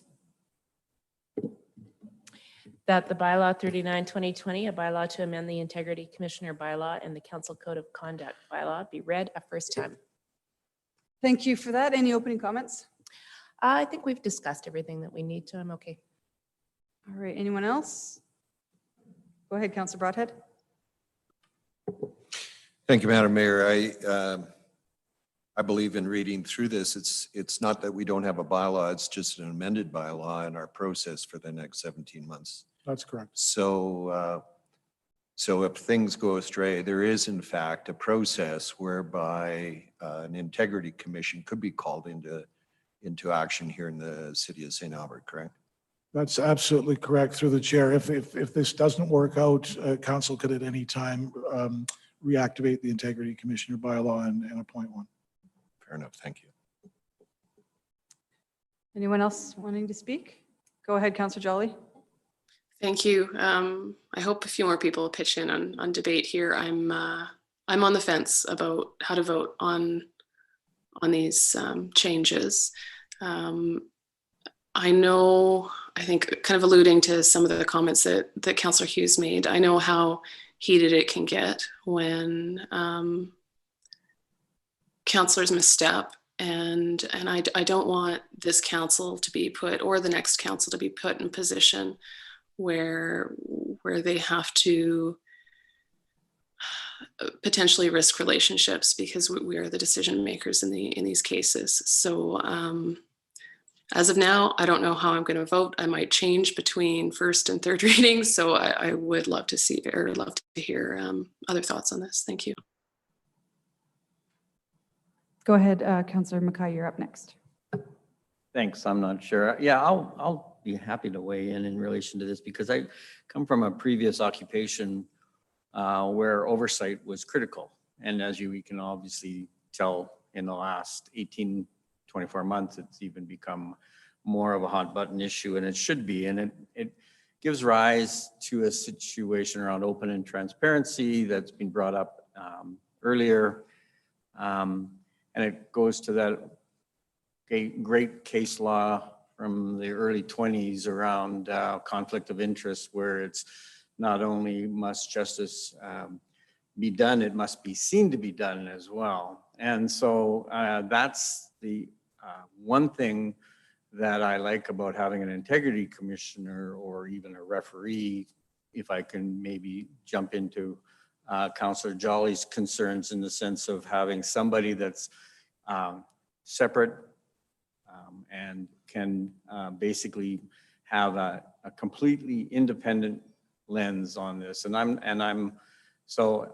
am still up in the air in relation to this because I think if we're just doing it at this point, I'm just a little bit uneasy in relation to why we're doing it, because I mean, up until this past, we didn't even engage an integrity commissioner when we first brought in the bylaw, and we didn't need an integrity commissioner until this year. So I'm not sure whether or not I'm going to support it at this particular time either, but I will wait for further debate on this because I am aware of your answers to Councillor Broadhead. It does give me some relief, but I still come from a background where I think that there should be an independent review at all times in any occupation. So that's where I'm sitting at right now. Seeing no one else. Oh, Councillor Hughes. Thank you. And I actually am going to echo what Councillor Jolly and Councillor Ken was also saying, because it's not about whether or not you can do it correctly. It's also about whether or not the public feels comfortable and confident that it has been investigated and gone from point A to point Z objectively. So that is where I have an issue, is that it doesn't lend itself to look like it's impartial, regardless of whether or not the intention is to make it that way in the end, using a different route. And the other concern I have is that having an independent person decide whether they're going to do an investigation or not, or what the investigation results come out to be, in some ways actually protect the person who's being accused of the violation of code of conduct, because then that person at least is not, there isn't any potential for favoritism, regardless of what the code of conduct says about saying it's not going to happen. You have some level of assurance that there's somebody outside who's also looking into this regardless. And so as much as, I mean, I understand that sometimes you feel like that some investigations shouldn't have occurred, but at the same time, the end result still allows people to know that there has been something that's been done impartially to give a result. And that's, in some ways, it actually protects the accused to make sure that it, favoritism from the council, because the council does have the final decision. There's some kind of guidance to help the council make a decision, especially if it's something that's controversial or difficult. If it's easy, when we say it's not an issue, we can dismiss it, that's easy. But if it's something more where you have to actually potentially put in sanctions or potentially make a much more difficult decision, that is when it actually comes into a much more of a play of trying to figure out how and how the council should proceed. So I'm also on the fence about this, because I understand the intention behind it. I understand it could go wonderfully, but there are some weaknesses in this plan, and it's weaknesses both from the perception of the public, and weaknesses about objective investigations, and yet weaknesses for the person who has to be investigated, and whether or not the final results moving forward for council help them make a decision that's in the best interest for everybody. That's all. All right, seeing no more names on my speaker list and no more hands, I'm just going to weigh in real quick. I'll say that really proud of this council for the first couple of years that we didn't need to have an integrity commissioner. That would be $48,000 that we spent on nothing. This year we did have 2 complaints, and I was egregiously offended that we did the investigations on them, because there was no disputed facts on these 2 cases. Everything was public. There was no need to send it to an integrity commissioner. And then of course, the integrity commissioner writes a report recommending sanctions, and we didn't even follow that. So, and I'll give you one more example of last term, and it was against myself. I was accused of mismanaging my expenses and double dipping. That one absolutely, I can tell you right now, Mr. Lafleur would not have given his head a shake. He would have sent that straight to somebody for an investigation, because it would have been under dispute. This is about getting rid of the frivolous. And that for me, especially as we go into an election year, is a risk. And colleagues across Alberta really questioned the code of conduct legislation in the MJ because of this frivolousness. I have faith in the staff, and I have faith in this council that will do the right thing. And of course, this motion says the next council can choose their course. But I completely support these recommendations, and every cent matters this year. Councillor Hanson to close. Thank you, Madam Mayor. Just to piggyback on what you're saying, I think maybe we ought to all read the code of conduct, because we do have a duty and responsibility to act as adults with integrity, with a moral compass, and with we're meant to attack issues, not people. I think that we have worked reasonably well together and without an integrity commissioner, and I think that's kudos to a group of 7 people that are willing to work hard to avoid these kinds of conflicts. I think that the next council will probably know fairly quickly if they need an integrity commissioner, and that will be in the way that they respond and work together, and that I think will not take long to know either way.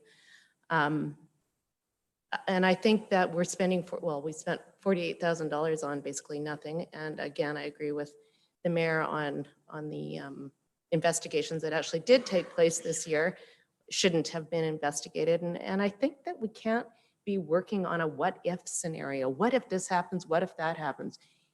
Make a decision when something comes up if an integrity commissioner is needed. And I think that if people are responding accordingly to the code of conduct, it will become clear whether or not one is needed. And then, of course, there is a savings, financial savings for not retaining one for a whole term. So I really wholeheartedly believe in this bylaw, and I don't think it's necessary to have an integrity commissioner at this time. I'm sure the council of the day at another time may feel differently, but today I think that this is a good bylaw to pass. This is a good amendment. So that's it for me on the close of the first reading. All right, call for the vote.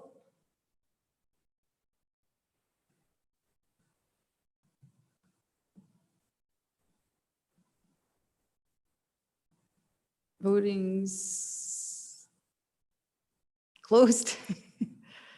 And that is carried by majority. Councillor Hanson, second reading. That bylaw 39/2020 be read a second time. Anyone have any further comments? All right, call for the vote.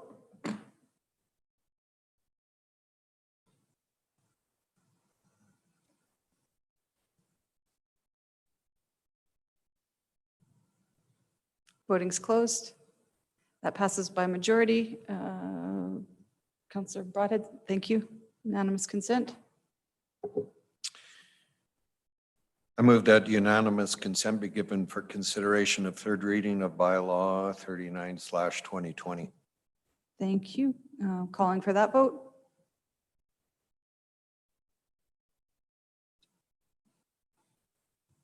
Voting's closed. Passes unanimously, so we can go to third reading. Councillor Hanson. Thank you, Madam Mayor. That bylaw 39/2020 be read a third and final time. Anything further? All right. Calling for the vote.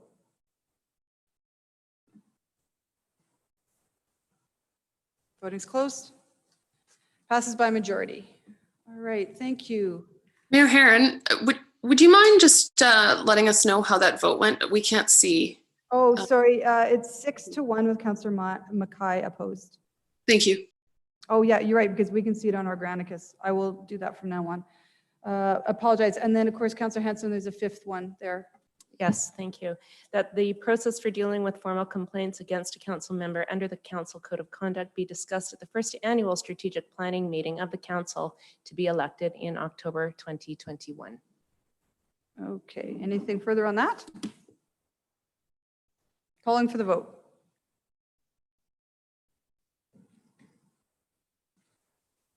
Voting's closed, and that is unanimous. All right, we are now moving on to Edmonton Global. Is everyone okay, or do you need a 5-minute break? 5? Okay, sorry guys. I know we've been waiting. It's been an hour and a bit.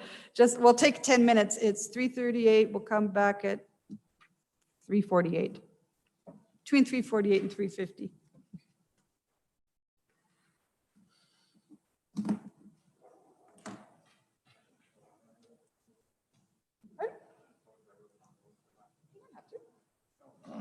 You're right.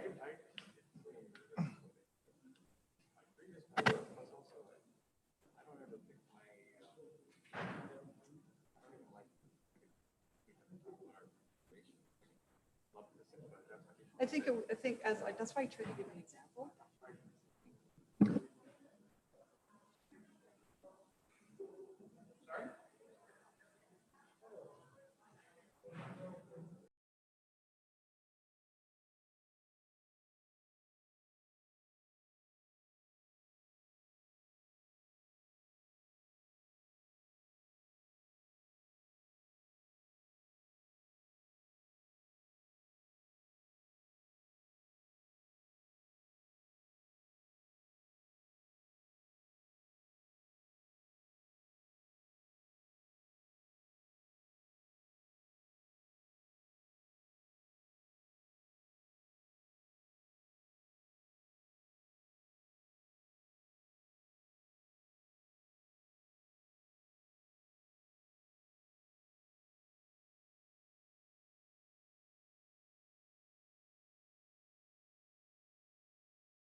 Jolly and Councillor Hughes, are you back? Okay, I see Councillor Jolly, Councillor Hughes, because it's 3:47. I'm 1 minute early, but it looks like everybody's ready. Councillor Hughes, there you are. Awesome. Okay, we can start the feed again. Thank you. And we do have two people who registered to speak, both representing Edmonton Global. We have Tracy Bednard and Mustafa. What was your last name? Why don't you introduce them? I have it here, but Mustafa. Go ahead, Tracy, you have 5 minutes, and then I will figure this out. Okay. Yep, we're coming to turn the mic on. How's that? How's that? Better? That's And better. I'm almost too short to see you. I'm sorry. Okay, thanks. I have heels, but still. Thanks very much. I really appreciate the opportunity to be here with you, Mayor, Council, and of course, the CAO. I know I've worked with a lot of you, but just a quick reminder, my name is Tracy Bednard. I'm a board member with Edmonton Global. My side gigs are the airport and some other board roles. But just quickly, we're here because I know you have a proposal in front of you. It's a leveraging proposal. I don't need to go into the detail of that. I know it's in there. But one thing that the board was very mindful of, the governance model is that you actually hire and fire the board. And when you set up Edmonton Global, the shareholders set up a business board, and that was quite specific and different from other entities. So the business board is accountable to you, and you wanted a business lens on the economic development regional perspective, and that's what we want to provide to you. We do have relationships directly with the shareholder, which is the mayor, with our economic development colleagues and CAOs, but we don't spend as much time directly in front of all council. And that's really why we're here. There's no technical reason for us to be here, but just more in terms of our relationship with you. Quickly, wanted to just remind ourselves of the principles of how you set up Edmonton Global. A couple of keys were the one shareholder, one vote. The other was the business board piece. And most importantly, that your intent was to bring the region together, not just for funding, which we'll talk about, but a shared focus to be able to compete more effectively internationally. And we're really proud of the work that we've done. The challenge, and I guess the key comment that the board wanted to provide to you was we really reviewed these proposals significantly over a number of months. We brought this forward to the shareholders a number of times already.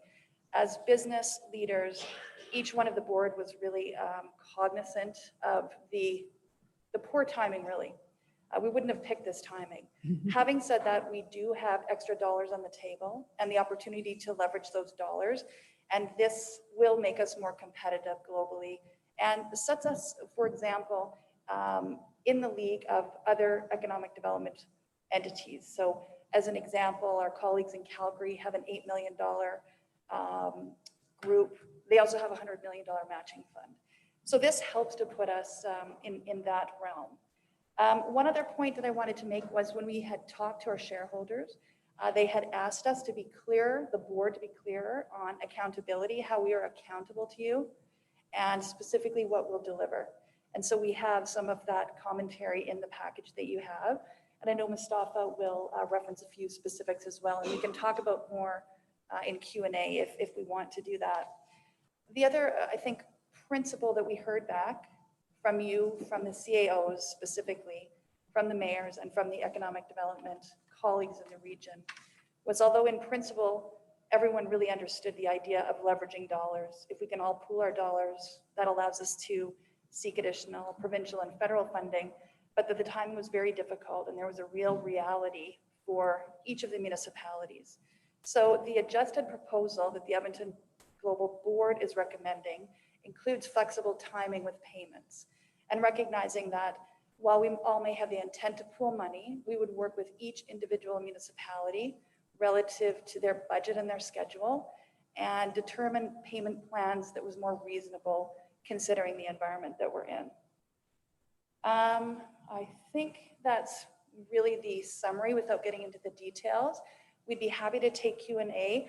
And Madam Chair, do I have the opportunity as well then for 5 minutes for my colleague Mustafa? Should I introduce him?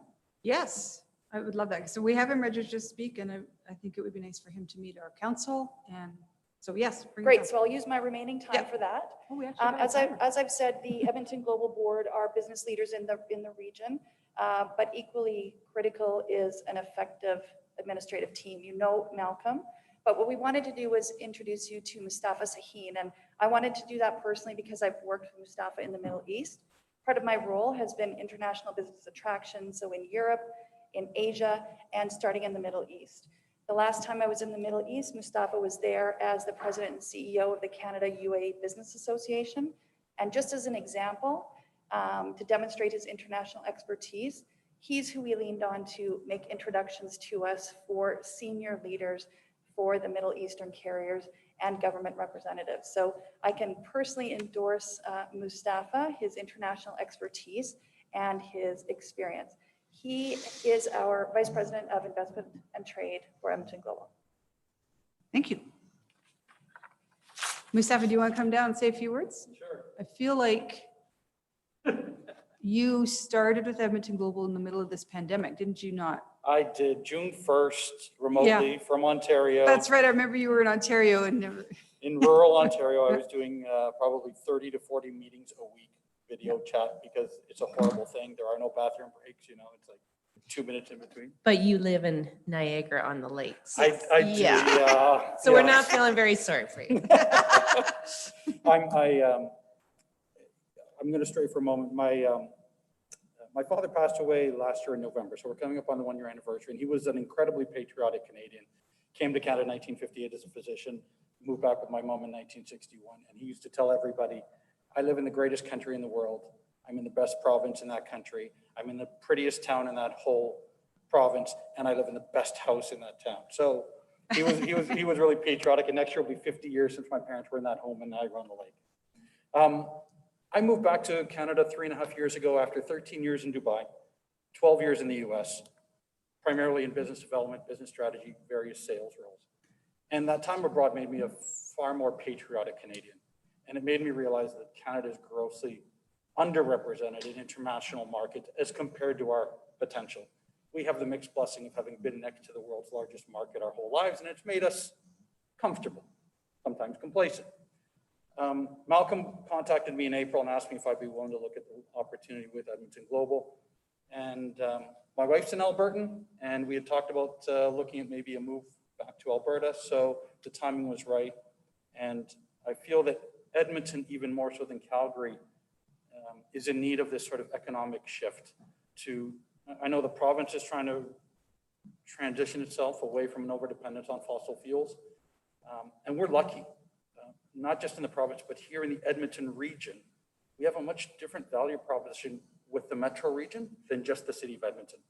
Our ability to pivot to agriculture and agri-foods, to healthcare and life sciences, to a very strong logistics and supply chain opportunity that I can get into, to the strong, you know, people forget that we are one of the 3 hubs for artificial intelligence and machine learning in Canada. So there's a lot to pivot towards, but we have to do it aggressively. In the past, the economic development entities, even in major cities, waited for leads to come in and they worked on them. We are going to do it differently. We've already started that process. We reviewed the sector strategies Lynette Tremblay, our head of strategy and innovation, did post-COVID. And out of that, we identified 9 business cases that we will plan to develop over the next year, depending on funding. And for each one of those, then we will be going out intentionally to the global audience of investors to try and attract investment in the sectors we know we have competitive advantage in. One of those is happening next week. It's on plant protein fractionation.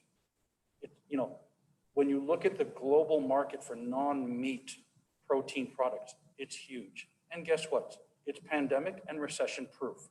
10% of the world's population, 10% of the people in the world are Indians in India less than 25 years old. Guess what North American port is closest to Asia in terms of transport time? Prince Rupert. We have direct access to Prince Rupert and to Vancouver from here in Edmonton. And by rail from here all the way to Chicago and all the way down to the Gulf Coast. There is so much potential. The organization at Edmonton Global, while it's still fairly new and it's small, we're 11 people right now, really lean, really effective. And I just wanted to get a chance to, you know, be in front of you and provide some context that's not maybe going to show up on paper. So the board has really put us through the rigor of saying, identify some different levels of funding that could work based on the city of Edmonton wanting to put in this funding. Be flexible and conscious of the fact that we're in a pandemic. And that's why, as Tracy said, the timing can be deferred to next year. It can be a ramp up over 2 years. But this is what will allow us to compete and outcompete other larger cities like Montreal, Toronto, Calgary, US destinations. We don't have the funds, like a $100 million fund, but we have a lot of other things that we can do very efficiently. And I'm very excited about what we will do, irrespective of what the level is. And we just wanted to help provide some context. So I hope that helps. I think we'll probably have some questions. Yeah. One last thing. In terms of the recommended option that the board had recommended, which was option A, the largest of the 3 options, the dollars that we've attributed to that in terms of what my team will be responsible for delivering next year is $250 million in direct investment, foreign direct investment into the region, and 1,000 new jobs. So that's us putting our money where our mouth is, so to speak, in an era where sometimes it takes 5 to 7 years to land really big deals. But we're also very closely aligned with Invest Alberta Corporation, the new entity, and they actually want to co-locate their offices even with us. So our ability to get our region story out to federal, international trade commissioner service audiences, as well as here in the province, I think is also a big part of the strategy. Thank you. Thank you. As you are going out and attracting investment, don't forget that St. Albert has, how many hectares do we have in Lakeview? A lot of land, designated employment, and there's a rail line there that CN's willing to put a spur on. So don't forget that. We have one deal related to that already that we're talking about with a port operator that wants to do inland dry port. There you go. And I think that's really what St. Albert and this council needs to see, is some of that return on the investment we've already done, right? Any questions? Go ahead, Councillor Hanson, then Councillor Broadhead. Thank you, and thank you both of you for being here today. It's nice to put a face to, I mean, I've sat on calls with you, but not everybody else has. I'm hearkening back to, I think it was a meeting I sat in either on behalf of Mayor or with Mayor on September 22nd, I think, and we talked about a lot of different sectors. And I have a Edmonton Global Sector Strategies table of contents in front of me, and I'm just wondering, I know we talked about plant protein. There are other things here. Is this public yet, or are we still strategizing on some of these various sectors? Well, you could go public. We've shared that updated strategy with various levels of provincial government and federal governments, as well as Invest in Canada, to show them the direction we're going in. Okay, because I think the question always has been for people who aren't necessarily tuned in with Edmonton Global is what are they doing? Mm-hmm. So it's energy, AI, plastics manufacturing, plant protein, nutraceuticals, CBD nutraceuticals, pharmaceuticals, and health artificial intelligence. So I think it's nice for people to have an idea that you have landed on some sectors that you think that the Edmonton region can capitalize on. Yeah, and in fact, those are going to be the basis of business cases that we will be developing. So for each one, we're going to drill down to a financial business case of what's the investment required, what's the return on investment. So something that an investor can actually look at and say, okay, now I see how big the potential opportunity or ask is. Yeah, and I guess I would say that this is all fantastic, but listening to the conversation around the table is everybody's still asking, well, when is this going to happen? And can we afford to invest this much right now? And they have these risk questions on their mind because we don't know yet what the return on investment for St. Albert will be. So maybe you just want to talk about what confidence you may have for us as we provide an investment to Edmonton Global. Right, and I mean, first of all, I hate to go back to policy, but I want to talk about how you set up Edmonton Global, because that was the core question you asked in setting up Edmonton Global. So in addition to having each of the shareholders represented by the mayor of the councils, you set up a board of business people from the region who have international connections, who have connections to the various levels of government, who manage trade and investment, who have connections to site selectors, and just as importantly, who have connections to the local economic development network. When I think about my own business attraction from the airport's perspective, we face the same challenge. Because we are out in international markets, talking about the economic differentiators of the region, the investment and the visibility is not as close to home. And so we have that same challenge. Part of the staffing that we've invested in and that we would like to further invest in with the funding is around the brand. And that would be shared not just internationally, but more broadly through those tools that will be visible here too. But I really take your point. One of those steps is just even being here in front of council to make that more visible to you and publicly through the meetings. We're good. All right, Councillor Broadhead, and then Councillor Watkins. Okay. Thank you, Madam Mayor, and thanks for the presentations. I think you've sort of touched base on my question. A number of years ago, there was a presentation here regionally from, I think it was the Source Locators Guild, and how important it was to engage them in terms of our economic development strategy. Can you maybe just talk a little bit about how you're engaging this group of individuals to bring the awareness, I guess, of the region to them so that they will consider us for sourcing or citing their particular, organizations here? Yeah, I'll speak to that from the board's perspective and some of the investments and the metrics that we have of the executive. The first piece is we need the local economic development entities to be able to articulate the economic differentiators we have in this region. So they're critical for us. I'm going to say that over and over. But what Edmonton Global does is really create more power, connections, effectiveness, and legitimacy to communicate that to those site selectors. The airport, for example, if I go in by myself as the airport, I might be the best airport there is, but it's so narrow. If I can aggregate that differentiation across all of the other sectors in this region, it's much more powerful. So there's the information, but the other piece is the relationships. And both the board and the management have direct relationships with those decision makers. We also have metrics. So management has conducted a survey, and it wasn't particularly positive about site selectors' understanding of our region. It was nothing. It wasn't even that it was overly negative. It was just nothing. So that is one priority for us. In addition to the site selectors, we need to work with the provincial government. So that's the new Invest Alberta arm, because they also have international offices around the world.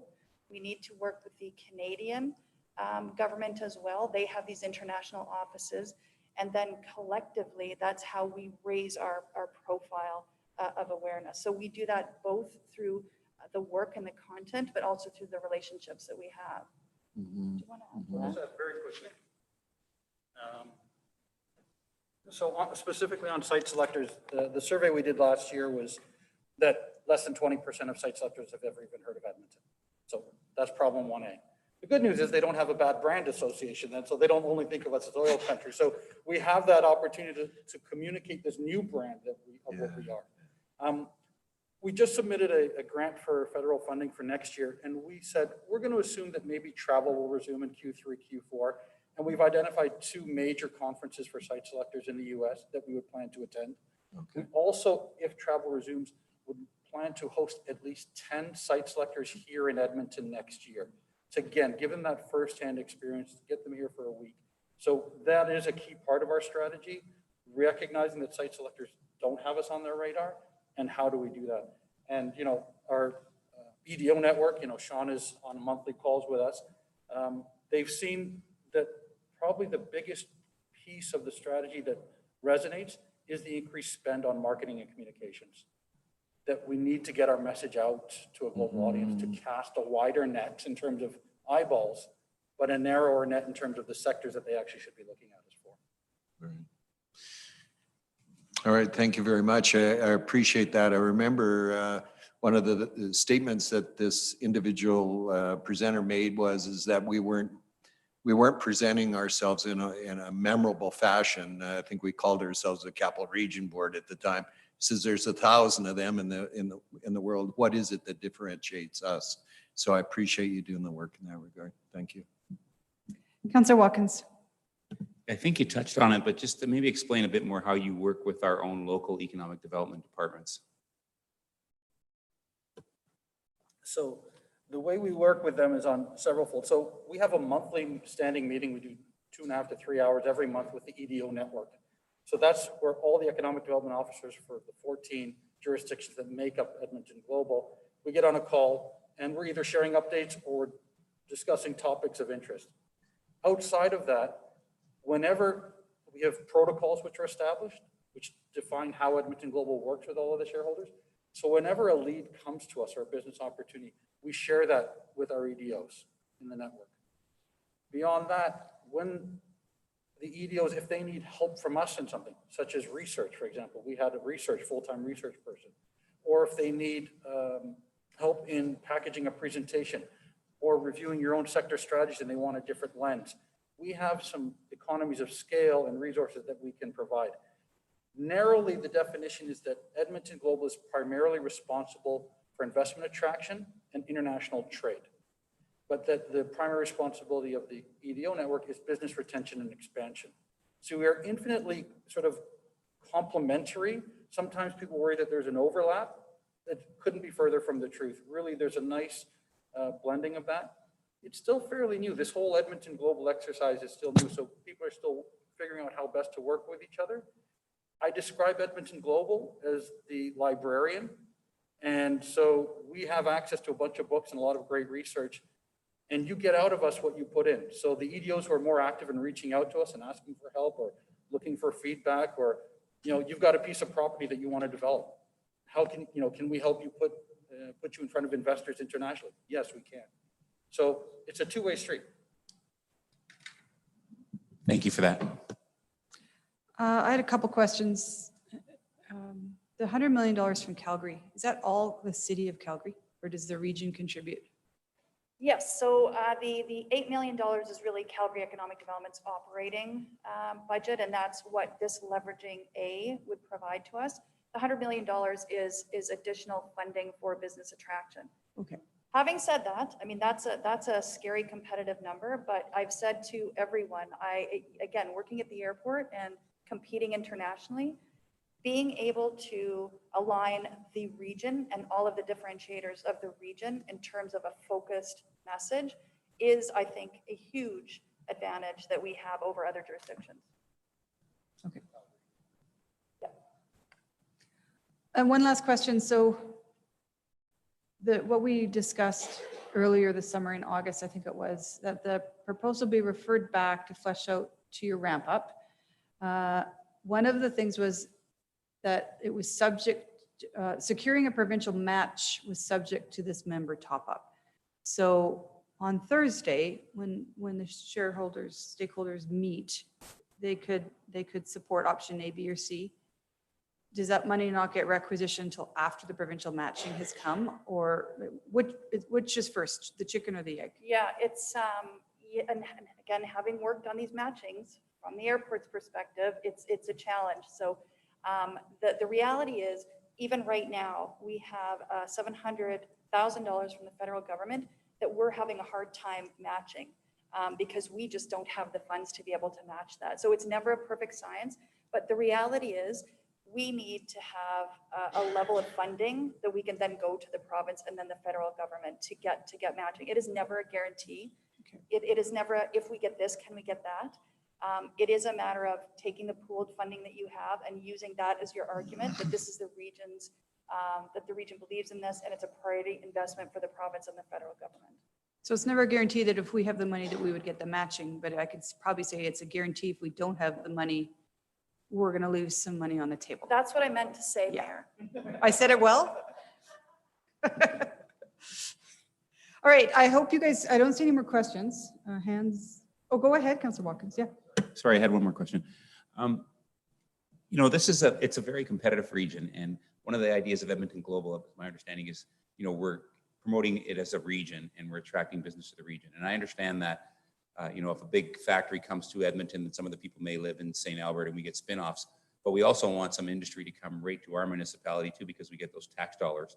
So did you say that every time you have an opportunity that you share that with all the EDOs? And then just on that, like, how do we, you know, we're paying a lot of money to Edmonton Global, and we want to ensure that we get a piece of the pie and we get some things here, not just spin-offs from industry and that going to the bigger cities or other places. So how do we kind of ensure that we're ended up with our piece of the pie? The first way you ensure you get your piece of the pie is you make sure you have a time frame that's broad enough to truly reflect. When we're talking about the type of investment attraction we're doing, you know, things are in the tens, hundreds of millions, billions of dollars. Sometimes it takes, and Tracy can tell you this from an airport perspective, 3 to 5 to 7 years. So if you're looking at Narrow Lake, I'm putting in this much this year, am I getting that much next year? Sometimes you'll get a lot more, sometimes you won't. So that's the first part of the answer. And every jurisdiction is going to have different benefits. You know, a third of Edmonton Global staff lives in St. Albert. Yeah. Jobs that end up in, you know, things that happen in the city a lot of times, if you've got a choice of where you want to live, St. Albert's a pretty great place to live. That's part of it.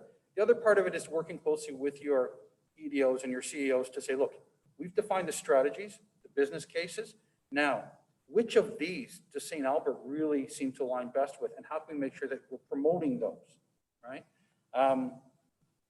The way to then ensure the highest probability that St. Albert secures opportunities when they arise, whoever is easiest to do business with, that's a lot of times where investors will go. So we bring them to the region.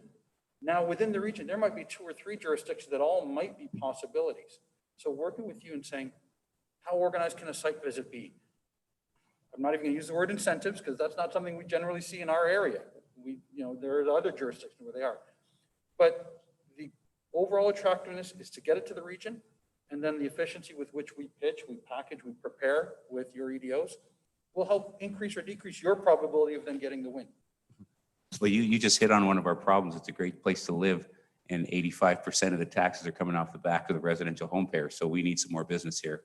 And a pandemic where more and more people are working remotely actually starts to work in your favor. You know, there could be remote opportunities. I think, you know, co-working spaces, there's a lot when we move towards the intelligence and the service economy, that kind of shifts things in your favor. So that's the kind of strategic conversation we would have with your EDO and your CEO. Say, hey, listen, how do we pivot? How do we sort of position ourselves differently? And then who would be an investor that would be more interested in that kind of an investment? Yes. Okay. Thank you. Thank you. Thank you, Madam Mayor. Yeah, thank you. Welcome. So there lies the question. Did you choose St. Albert? I'm renting in Westmount. I think, you know, pardon? Tracy doesn't live in St. Albert either. I think probably the question about the return on the investment is always going to be asked of Edmonton Global. And I think actually as this region goes forward and matures, what we need is that shared investment for shared benefit. Because that way, if somebody does invest in Parkland County, we all benefit. That is so key. And so, you know, hopefully we'll see Edmonton Global at that table with opinions and recommendations as we go forward, because I think that's important. Yeah. All right, there's no more questions. I assume you guys are going to stick around and am I missing someone on the screen? Sorry. I thought that I saw Councillor Hughes' Councillor hand Hughes, up. did you have a question? I'm sorry. Just unmute if I missed you. Okay, it's okay. Okay, so the one thing I'm hearing is just, I think the one thing we're all looking for is tangibles. And you're telling us it's going to be about 3 to 7 years, maybe to get tangibles. We've been in it 3 years so far. Are there any actual tangibles for the city of St. Albert that we has materialized from this association, or any that we are expecting? Or because that's the one thing with the ROI is, where are the tangibles? So what do we have that we can tout as victories to date that have come as a result of being a part of Edmonton Global for St. Albert? I think for clarity, and Tracy or Mustafa, you can do this. It's not 3 years. No. It was 2008, 19. No. No. No, I think took a full year to get the staff, the officing and launch. Yeah. It was a January, was it 18? It was 19, wasn't it? Yeah, well, Yeah, it was 19, I think. And then you did the first year to get the strategy and the sectors narrowed down. But I don't, you can speak to that better than I can. No, Yeah. I appreciate the clarity on the timeline, but I mean, that's to be really direct, that's the key question that the board asks every meeting. I mean, that's why you have the board there. And these are business people. And so they really do ask those directed questions. Here's the challenge, and here's how we manage it. And again, it's the same in the airport world, as you said. If we recognize that these international deals take years in the making, how do we ensure that, you know, Mr. McRitchie and Mr. Sahin, how do we know that they're actually making progress on that? Where are the benchmarks? Because we can't just wait for 3 or 5 or 7 years and say we didn't get a deal. So that's why we put in the package some of those building blocks that we as the board look to. I'm sure you look to that for Mr. McRitchie around how are you actually using the dollar capacity to outcomes. So you talked about site selectors, for example, Councillor. We as a region did not host and sell this region to site selectors. So you should be looking for the measures that say, were you able to get site selectors, international site selectors, to the region? And then did our regional representatives have a chance to describe the economic differentiators? So some of those building blocks are in the package, Councillor Hughes. And I know that Mustafa also referenced the jobs, etc. It is, I'm going to be just really direct. It is very difficult to point specifically to each region to provide timing of an FTE. Having said that, I'll go back to the mechanisms of Edmonton Global, and you do have representation on the board, not just by business segment, but also by region. Anything to add? So in terms of specific deals, there's one significant deal that's been done to date prior to my arrival. I can't take credit for it. It's a petrochemicals investment that's being made. It's about a $30 million investment into the region, about 70 full-time jobs and about 200 plus jobs during the construction phase. The CEO is actually going to be in Edmonton Thursday and Friday this week, and we'll be meeting with him and using our offices, and he's advocating the provincial government to give more incentives for his industry. And then we have a current pipeline, which we review with our board on a regular basis of the deals that are actually in process that we are working on and projections. But to come back to you, what I mentioned before, with option A, we've committed to 2021, $250 million in investment and 1,000 new jobs into the region. We're good? Okay. I would ask you actually to stick around because now I think Mr. McRitchie probably has a presentation and we'll have a good conversation so you kind of know what to expect from St. Albert come Thursday. So thank you guys for coming. Sorry, I was an hour off in my predictions on how timing is. No, to be clear, we committed the afternoon to this. We're very capable of looking at your agenda online. We're aware of the agenda, but we wanted to be here in person, so appreciate the time. Well, before you go home, stop for dinner and inject some money into our economy. Okay. Okay. And I just checked, Edmonton Global launch was September 6, 2018. There you go. All right, Mr. McRitchie, do you have a presentation? I do, yeah. Let me joining us. Let me share my screen here. Give me one sec.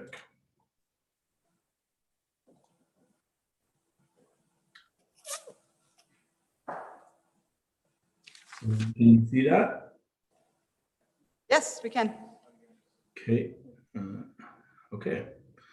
So I think we're good. So good afternoon, Council. Thank you for having me. The reason to be here related directly to the request from Edmonton Global to consider an investment plan proposal.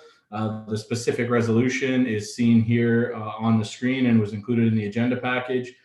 This presentation will essentially walk through the highlights. The resolution itself, I'll just clearly state it.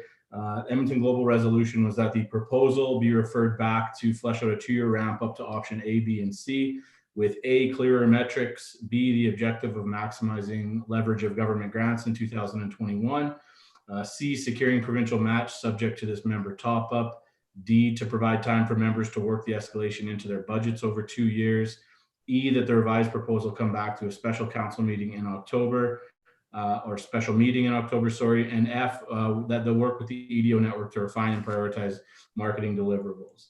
And just, I would note an emphasis on point C, which largely formed the basis of administration's ultimate recommendations. So I guess just allow me to walk you through the background and timeline of how Edmonton Global arrived at this point.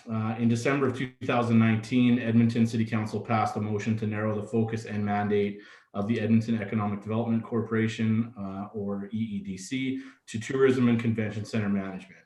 As a result of the changes to EEDC's mandate, the various functions once covered by EEDC were split into various groups. On May 11th, 2020, Edmonton repurposed $5 million from EEDC into a new innovation entity called Edmonton Innovates, which replaced Innovate Edmonton, a division of EEDC, which also partnered with Startup Edmonton, Tech Edmonton, etc. In addition to the innovation portfolio, the City of Edmonton has brought the business retention and expansion portfolio in-house. As a result of this change in governance and funding, specific resources previously dedicated to FDI and trade have been held until determination regarding resourcing for investment attraction has been finalized.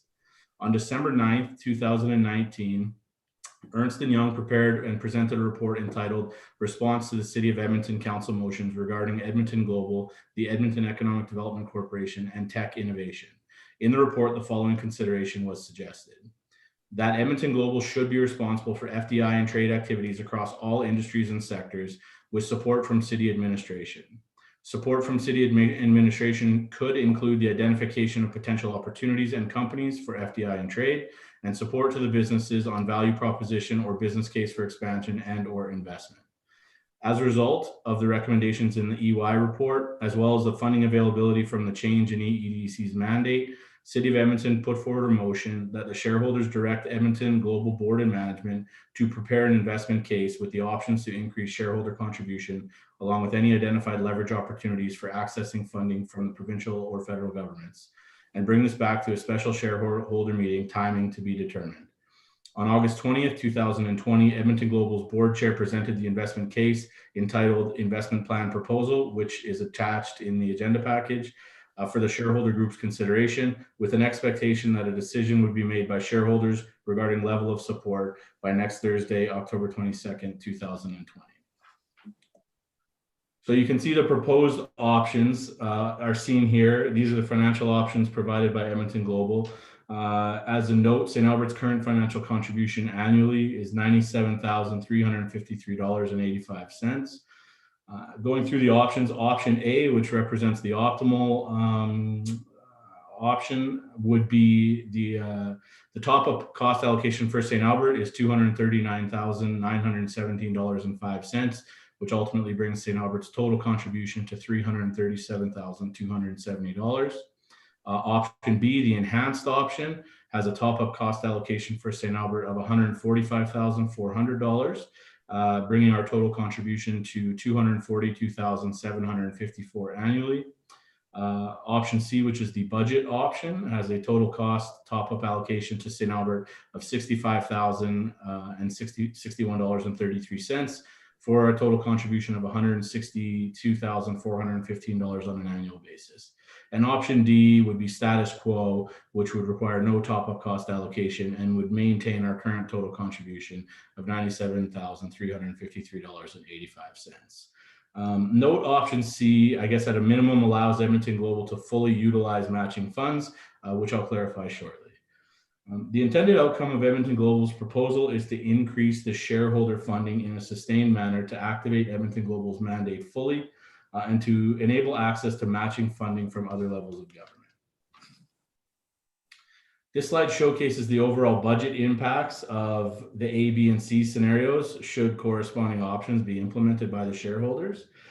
Of note, the current Edmonton Global annual budget is $3 million, of which $2 million is shareholder funded.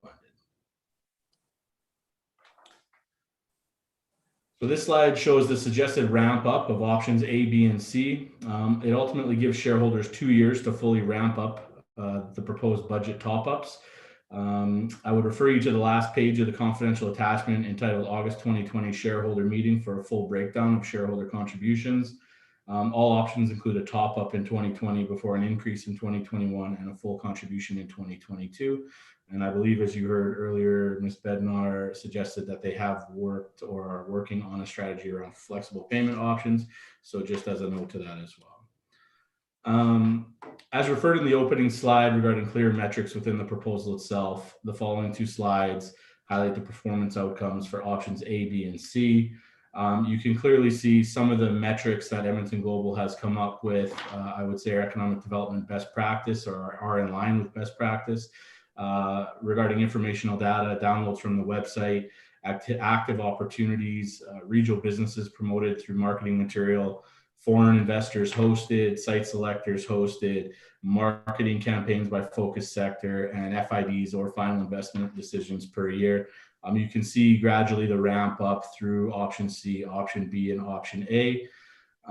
Important to note, outside of the numbers themselves, and I think this is a key point, the shift really is foundational in that it represents really a pivot from what was reactive as they were building up and developing their organization to proactively working global markets and investors. And I think Ms. Bednar earlier described the current state.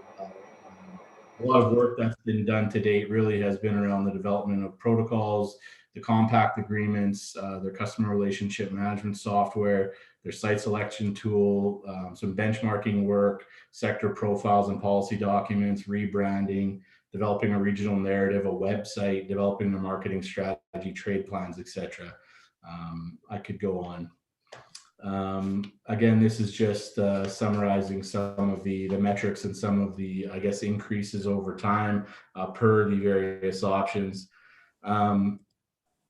So in this, or I guess lastly, administration is recommending that St. Albert support option C on a one-time basis.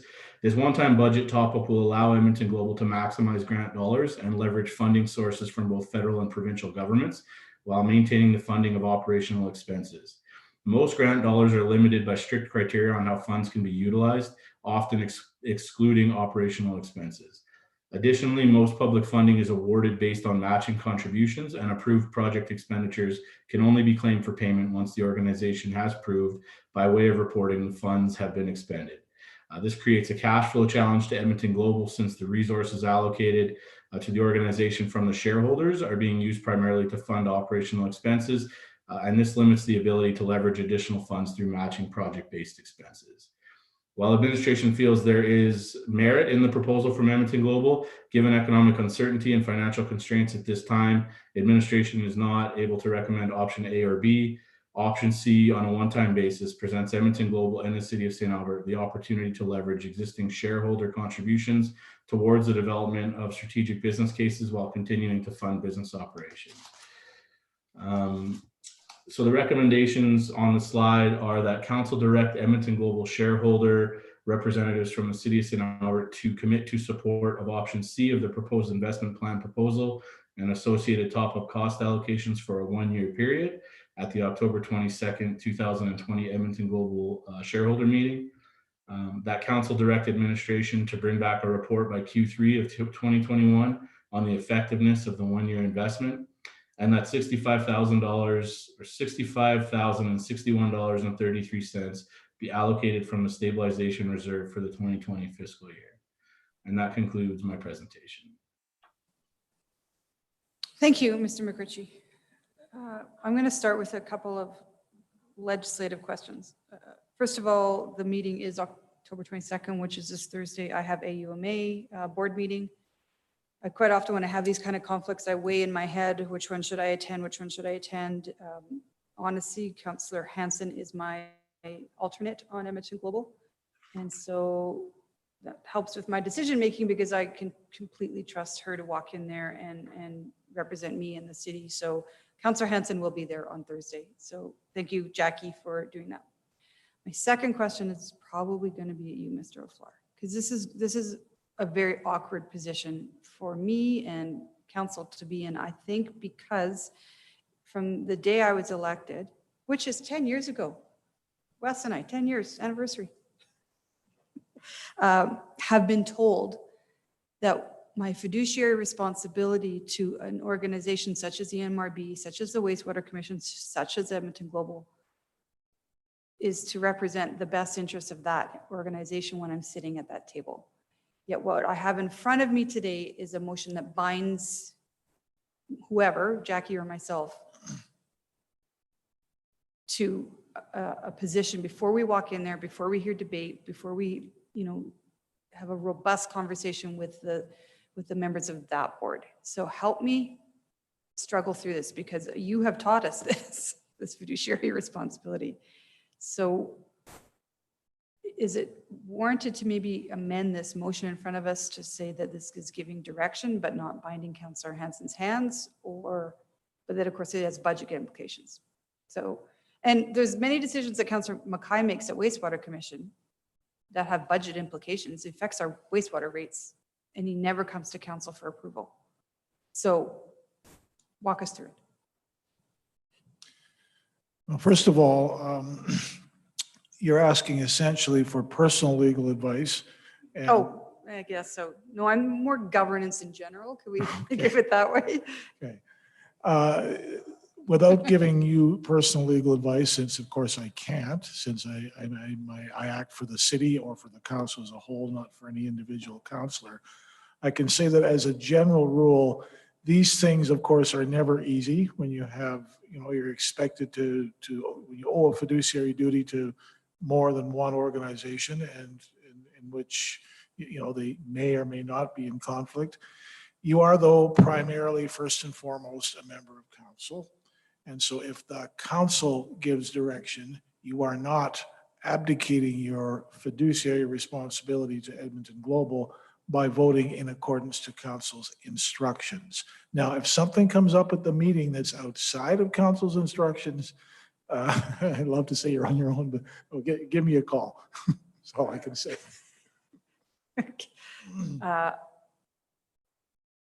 I'm going to open it up to questions, and I might come back to that. And maybe we could word the motion to not be so binding.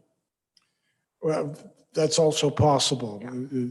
If council decided to, adopt a different motion that gives you discretion in acting, or in your role with Edmonton Global, that's possible too. I'm just saying, if the motion passed as is, it does not. It's basically saying you will support this and nothing else. Okay. So. All right, members of council, any questions? I see Councillor Broadhead's already pushed his button. Go ahead. Thank you, Madam Mayor. Mr. McRitchie, can you go back to you had a chart there that had payments over the next 3 years. I was just wondering if you could just go through there. It kind of flew by. Just walk us through that one, okay?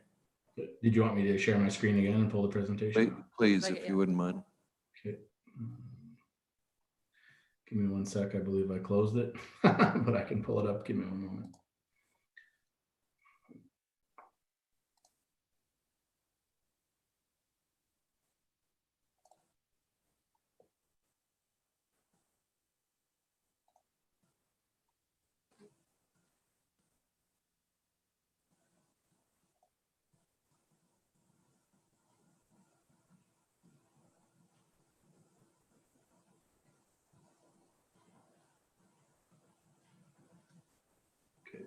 Is that showing up?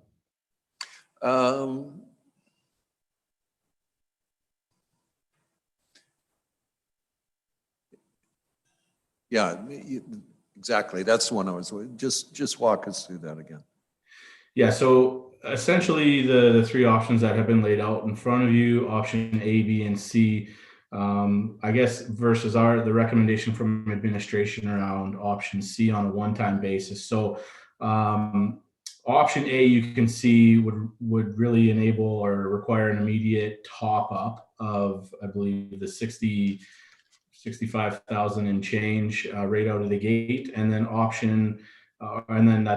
option continuing into payment 2 and 3 through option A essentially ups the shareholder contribution to $5 million in year 1, and then to the $7 million optimal scenario in year 2. And the same with option B. The need for an immediate top up is still apparent. the first year of the 2-year ramp up. Let me just pull up my notes here so I can give you an exact. So these payments aren't St. Albert payments annually then, would they? No, they're total shareholder contribution. There is the last page of the attachment entitled August shareholder meeting really does have a good breakdown of what St. Albert's individual contributions would be. I'll go through this quickly and then I'll address the St. Albert's. Page 171 of your package, Councillor Broadhead. So option A, by the end of year 2, total shareholder contributions would be $7 million.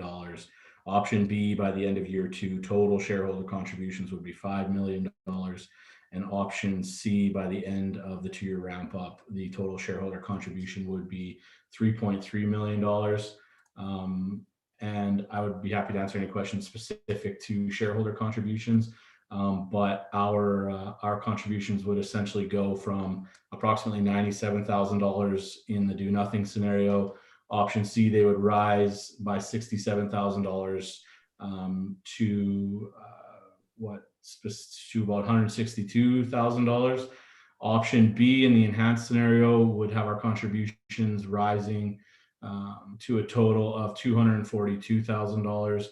And in the option A scenario, St. Albert's contributions would be totaling $337,000 on an annual basis. Okay, fair enough. Thanks for that explanation. I just didn't want somebody watching this to think, holy moly, those are St. Albert numbers, but that's total contribution from the region, right? That's cumulative of all the shareholders, yeah. Fair enough. So perhaps my next question is somewhat tangent, close to what the mayor was asking. Do we have any understanding or inclination about how the other shareholders are going to vote in this particular question? Like, are others voting A, some voting B, some voting C? How does that play? Or do you know it all? So through you, Councillor Broadhead, the only other community in the shareholder group who has gone forward with a public motion was Morinville, who put forward a motion very similar to the motion that we are recommending.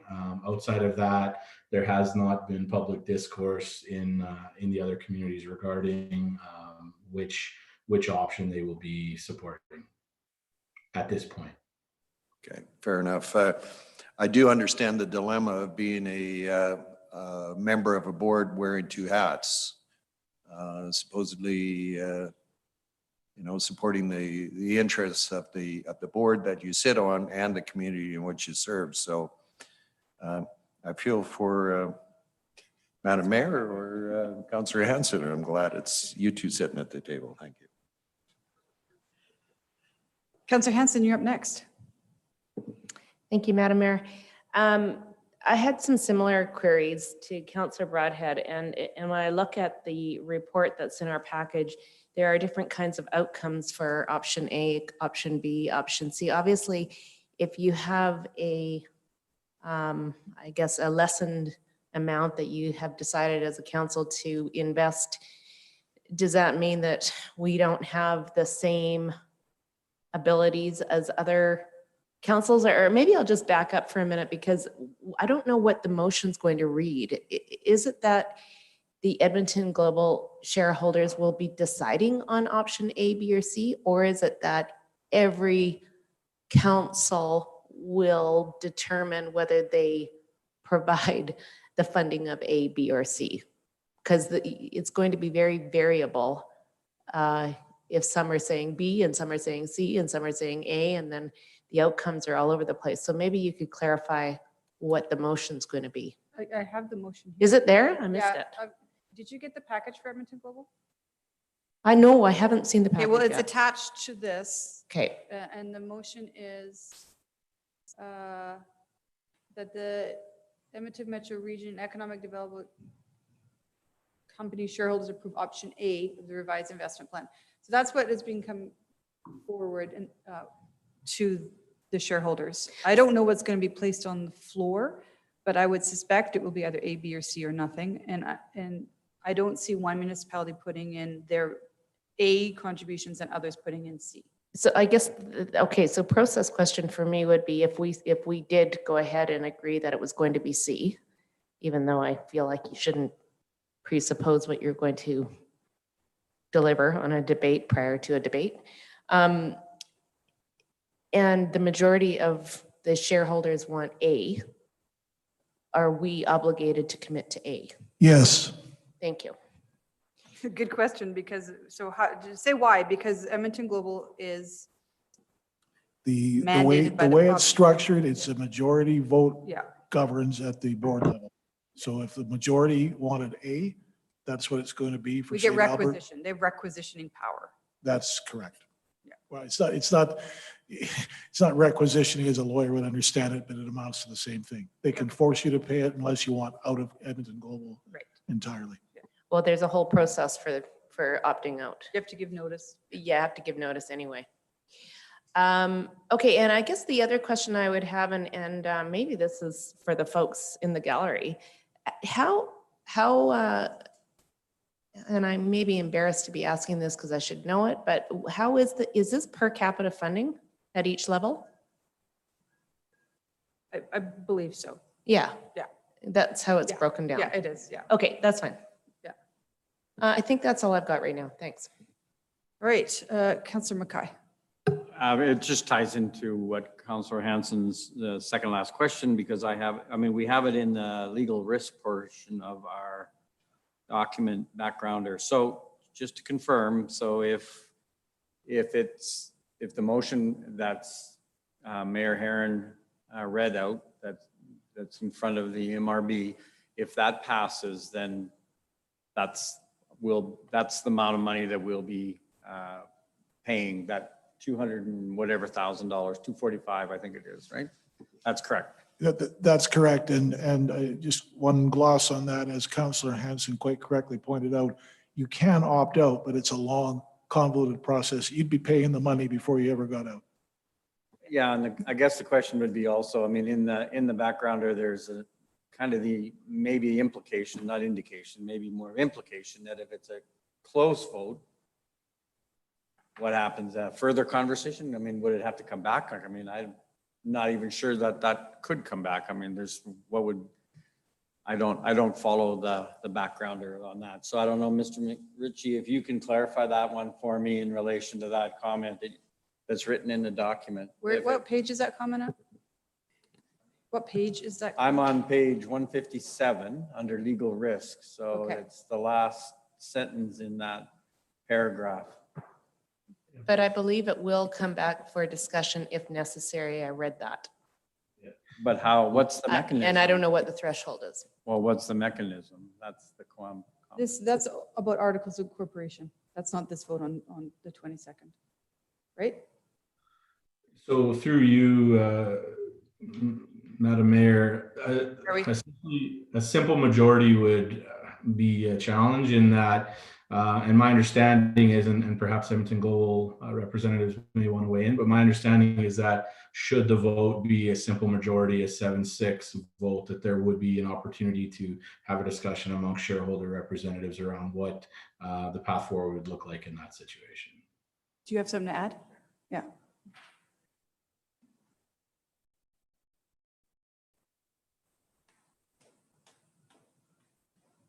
Yeah, so first of all, the technicalities, I'll talk about the technicalities, and then I'll talk about the intent of Edmonton Global. So technically, one shareholder, one vote. Technically, the majority would win and it would carry it. You would be obligated unless you chose to give notice, and then there's the notice period, and you understand that. That is technically accurate. However, the board, and I don't think any shareholder wants to put anyone in that position. And that's why, in addition to a couple of previous shareholder meetings, we've worked with the CAOs on the flexible timing and the economic development networks to get better clarity on what would help you in terms of accountability of the funding. So the intent of the extra time that we're taking is to try to give each of the shareholders and the councils and the networks the time to really think through this. Our intent was to have that binding vote on the 22nd, because at this point, I'm just not sure that there's a lot more information we can provide. Your decision is going to be the decision, but our intent is not, it is not for this to be fractious. It's that an entity has put in additional dollars that we can leverage. The question is, how much does this region feel comfortable leveraging? So well, yes, yeah, it does. Thank you very much. I guess the follow-up question would be, just for clarification for me, would be, so just something you was just saying. So I mean, if option A is approved by the board, even, you know, by 2 votes, and we say we're going to take Min's recommendation of option C, but now are we then bound by option A? And then would the board, was your intention around process then would be come back to our municipality and work out how we could afford option A, or would we just still only contribute option C? So the vote, whenever it happens, and we're presuming it happens on the 22nd, it will be binding, regardless of what option it is. And to give you more flexibility in terms of your consideration, we will work with you on the timing of what that funding looks like. But when the vote happens, whatever option, the shareholders, it's not the board that's going to decide. The board is making a recommendation. The shareholders will make the decision. It goes to the point about the debate. I can't predict what that shareholder debate or anything that might come from the floor will be. I can just talk about our intent. Okay, I guess I think I understand you. I mean, in the sense of it, and I realize, I mean, we're talking in the future here potentially, because I mean, any number of different things could be put forward at the motion, or I mean, at that board meeting. But I mean, it's a lot of money if we were to have to put in $239,000 at this particular time, even if that. But I'm looking at some of the other partners, other members, stakeholder, and other municipalities, and there's big dollars here. So I mean, anyways, I'm just more into just ruminating out loud rather than actually having a question. So thank you very much. I appreciate the input. All right, Councillor Hanson, another question, and then I'll go to Councillor Hughes. Thank you.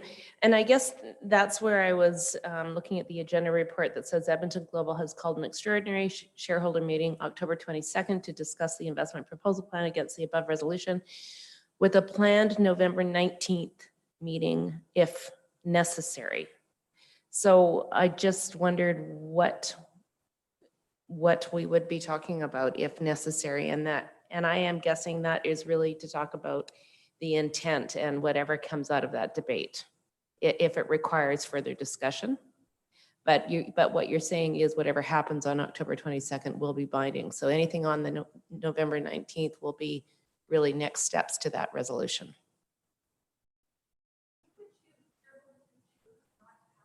You know what, Tracy, can I get you to come to the mic just so people on the web streaming and my 2 councillors that are at home can hear you? Sorry. No, I'll stay. I just didn't want to presume to stand at the podium, but whatever happens on the 22nd is binding. However, you as a shareholder will drive the motions from the floor, so you could choose not to take it. I guess as a board member, it's our job to make a recommendation to you. At this point, if that were to be the case, I would just ask that we're really clear that there would need to be that much more information that you would need to make the decision. Okay, all right. Councillor Hughes, any questions? Yeah, I'm just, Mayor Heron, I'm looking at the motions, and what I can see is that the first one should be just that council recommend to the representatives, if that's what we agreed to, is option C. And then the other 2 are moot, because the person, even if St. Albert wants to spend the 65,000 more, that we will be losing control of that decision on the 22nd. We'll have 1 vote and it'll roll the way it rolls, and we don't really have a say. So I think that if we could say come back with just a report on the effectiveness of whatever investment came about, but we can't really approve the funding because we don't know what the funding is. So I'm just looking at the two motions. One could be then sort of directly recommend, and then they just bring back a report on the effectiveness of the investment to date. I think would be the two ways to handle this, because put some stuff in their chat on that to help us. Yeah. But anyway, that's just I didn't see. I think he came just as I was looking, but I went to speak. That to me, that just seems to be the only, because we really can't tell Councillor Hanson what to do. We can just tell him what our opinion is, and we also really don't have a say in how much money is being spent. That's going to be a decision of the entire board that can overrule whatever we happen to recommend. So, and we don't know if it's going to be how much we're going to be spending for the recommendation for the report. So anyway, that's just what I'm looking at here, is that this oversees really what we're going to be able to do. And this is one of the problems with doing something at a regional level, is that we don't have the control we think we do. That's it. Any questions? No, I'm just trying to find a solution so we can move forward on this. That's all. Okay. Any more questions of our administration? I'm seeing none. So Mr. LaFleur, you're saying that the motion could read, Council recommend the Edmonton Global shareholder representative for the city of St. Albert to commit to support funding C.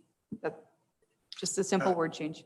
Yes, what I'm suggesting is, as you alluded to earlier, if you wanted the motion to be less prescriptive, not directing Councillor Hanson to do anything in particular, then you could put in recommend. Okay. You could be prescriptive.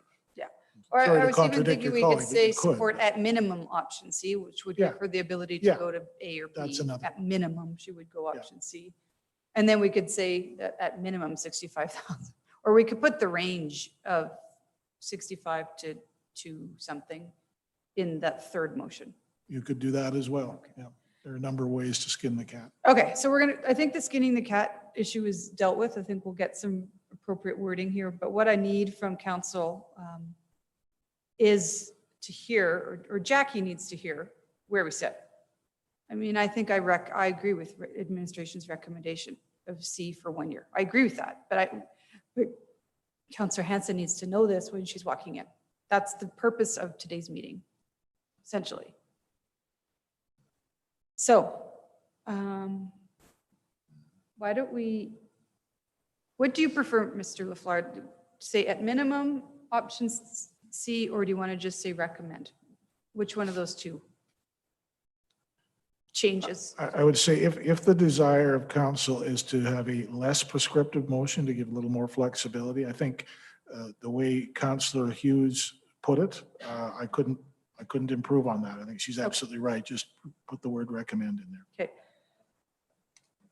You don't have to, oh, right. If you're not on the Zoom, you don't have the chat. I'm sorry. So Councillor Hanson, do you want to make the motion? I'd be happy to, except that I don't have a chat function because I'm not on Zoom. Okay. So we're going to take, or you can put it in Granicus, can't you? Or you can email it to me. We'll give you a couple of minutes. So we're just changing the word direct to recommend. And for the third motion, we'll say that a minimum of 65,000, depending on what option is. Okay. I'm going to give you guys, let's take 3 minutes to stand up and stretch and let them figure that out. I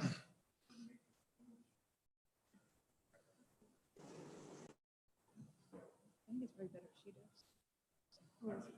Because then she can open, and then she can hear everybody's comments, and then she can digest that and close. Yeah. I'm going to go to all of you for your comments. No one's decided.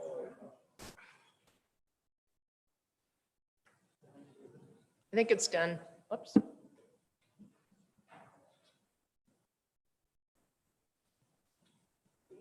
Yeah, so Wes, you asked the question about what the other municipalities are doing. So I did get an email from just to the urban mayors and not Dawn, because this is Dawn's thing. And do you see how much money they have to contribute? He's all right, great. Marvelous. And Beaumont City. So there you go. That's just the minimum. I don't know. Where's Saskatchewan's going to talk about it today or tomorrow and somehow. I got to tell you, if Jack were to go for AIDS, she'd have my support. Me too. Yeah. Yeah. You know, and I understand they're going with C because it activates the federal money. And it's earned. Get to do that. I'd be okay with that too. But sometimes I don't want status quo. What I don't want is option 8 status quo. 97 already. Yeah, yeah. No, I know. It's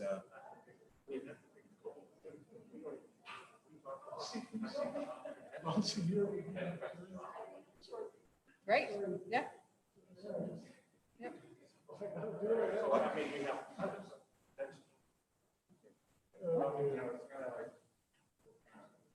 Two sides of our mouth. How you doing there, Cheryl? Oh, is it up there? Okay, we're back. Councillor Hanson, can you have a quick read over that and see if you were. I okay did, with Madam that? Mayor, and I'm comfortable with that. All right, can I have you read? Let's go one at a time. Sure. So do the first motion. Okay, that council recommend Edmonton Global shareholder representatives from the city of St. Albert to commit to support option C of the proposed investment plan proposal and associated top-up cost allocations for a one-year period at the October 22nd, 2020 Edmonton Global Extraordinary Shareholder Meeting. Okay, I'm going to accept that motion.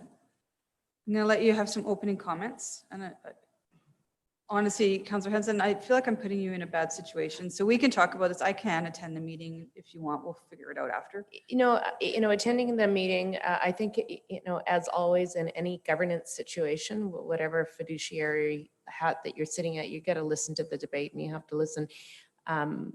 I suspect that there will be other municipalities, as we know more about, that may be opting out to different levels. So I think that it's going to be a very robust discussion, and we'll just and I'll probably have you on my text. Okay, I'm sad to but I can't predict how it's going to go, but I'm happy to bring forward our recommendation. Okay. All right, council, I'm going to actually call on each and every one of you because I want to hear your thoughts on recommendation C, B, or A. So why don't I start with those at home? Councillor Jolly, do you want to just give us your thoughts? You know, I at the end of the day, I trust our representatives sitting on those committees to make decisions based on the information that's in front of them. Certainly for the purpose of this vote, I'm comfortable with administration's recommendation. But if Councillor Hanson feels that a different route is a better choice, at the time of that meeting, I would support that as well. So, I mean, I'm supporting this, but I also know that it's not binding, that it has nothing to do with the requisition at the end of the day. So that's where I am. Okay, thanks. Councillor Hughes? Yeah, I'm fine with option C.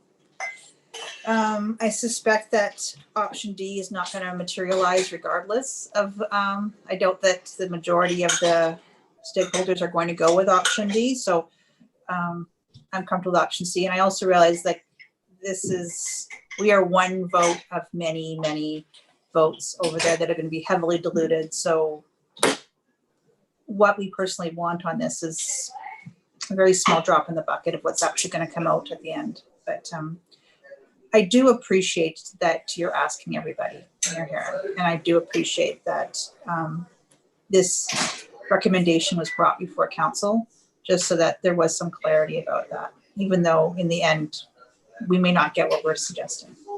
But, and in the end, we really don't have a say. Like if option A is the one that ends up coming that way, then that's the decision's binding, right? So we really, all we can have is what our preference is, and the rest of it has to just be accepted as it goes. So, but anyway, thank you. Thank you. I appreciate that, Councillor Hughes. Why don't we go, Councillor Mackay? Yeah, no good comments so far, and I think the rationale is there. I support the recommendation to go for option C, but I'm perfectly content with whatever decision that is made at that by the rest of the shareholders. I just, make a comment that, we just had a financial forecast of the impacts to our municipality as it relates to the pandemic.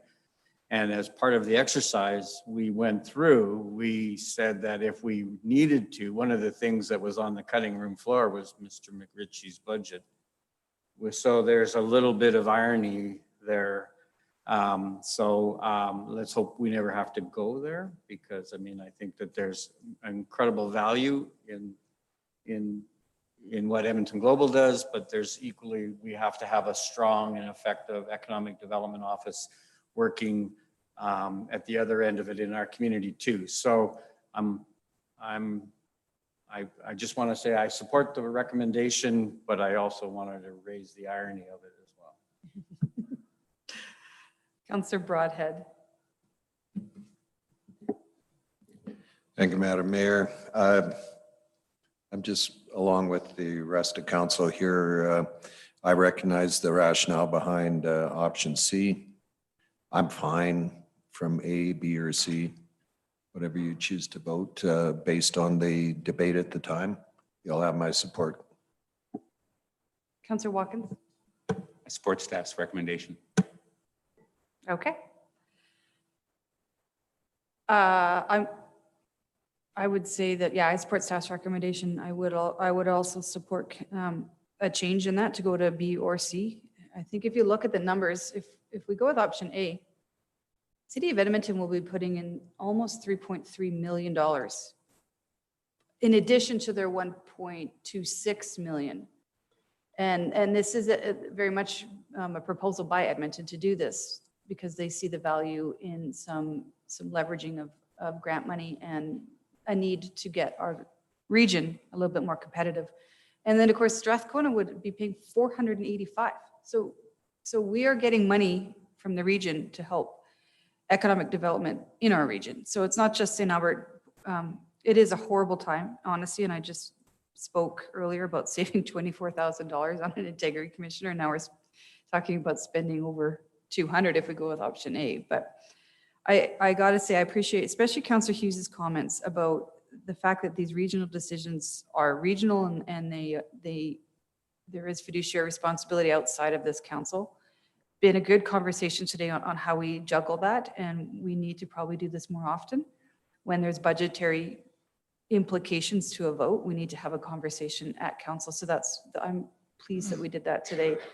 But Councillor Hanson, whatever happens on Thursday, I think you've got the support of your council, which is, I think, the most important thing. Do you have anything to close? I would just say thank you for your confidence.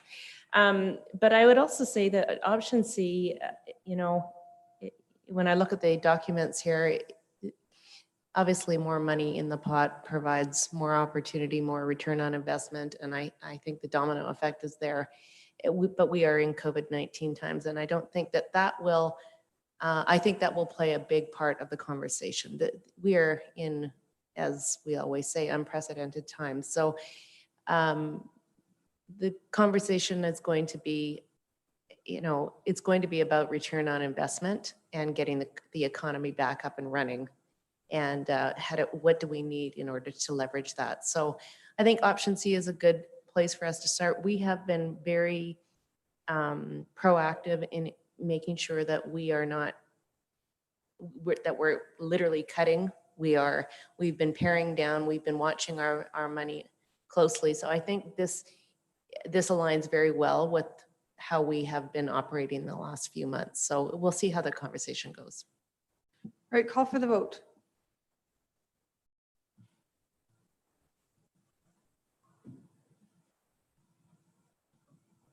Voting is closed. And that is unanimous. So there's no change in the second motion, which is just about the report. Is that correct? No change? All right, you want to do that one, Councillor Hanson? Do you want me to do 2 and 3 together? Or The or should third we one's keep- changed a bit, so real quick, we'll do the second one. All right, I that a don't think there's council any direct. debate. Okay, sorry. That council direct administration to bring back a report Q3 2021 on the effectiveness of the 1-year investment. Anything to add to that? No. Anyone else? Seeing nothing, call for the vote.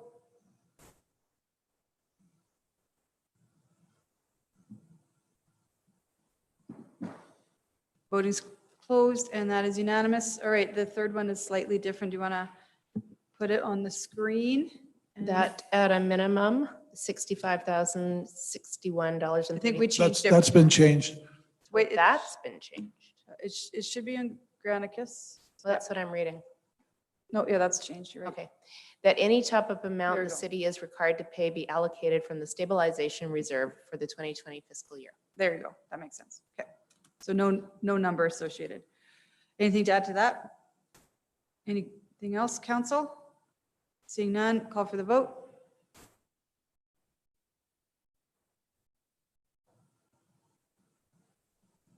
Voting's closed, and that is unanimous. Excellent. All right. We'll be watching. Yes, we will. It's 5:08. Other than a couple-minute break, we've been at this for 3 hours. So those of you at home and anyone here who wants to have a bite to eat, is 20 minutes enough, guys?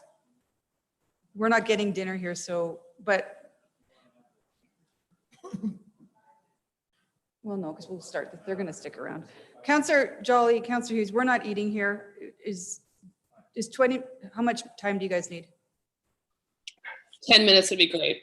10? Like more than enough. I'm just gonna keep pushing through here. Like if you guys aren't eating, we don't have to go, right? Love it. Okay, we'll just take a 10-minute break. Okay. That would be 5:20.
coverings bylaw update, 9.1. I do have some speakers that were waiting. Hopefully they have stuck it out with us because it has been a long one. All right, first on my list was JD Lavender. And I am looking real quick. Are they still here? Tamara, do you see? Why don't I? Oh, because He's there. I was looking for a blank screen with a name, but he's actually turned on his camera. So thank you. So is it Mr. Lavender? Yes, it is. You're the one presenting? Okay. You have 5 minutes. Go ahead. Thank you, Madam Mayor, distinguished councilors, fellow citizens. We are now 216 days into the 2-week effort to flatten the curve. It seems like a lifetime ago when the first whispers of a virus originating from Wuhan began to hit the news wires. At first, the experts told us it was just another flu, so go about your normal lives. Then came the claims of xenophobia and racism as our cousins to the south closed their borders, and our social media influencers and politicians, including members of the current council, fell over themselves racing to the nearest Chinese restaurant to virtue signal with friends and take woke selfies. But then the real state of emergency came, and the more fortunate of us collected our laptops and company cell phones and sheltered at home in basements full of hoarded toilet paper, glued to devices, hanging on every fatalistic word that the talking heads spat. Then the masks. They don't work, the experts agreed. You don't need them. Wash your hands. Then the directional arrows painted on floors everywhere that seemed to confuse everyone. And then came the modeling. By mid-May, 800,000 cases, 1,000 in hospital, 3,000 dead was the probable forecast they sold us. So we cleared out the hospitals and canceled cancer treatments, ended mental health and addiction supports, caged our senior citizens, and told families to avoid the funerals of their loved ones so we could prepare for our own extinction. All the while, some frontline workers made viral dance videos. Peaceful protests and riots will not spread the virus, we were assured, but certain political gatherings certainly will.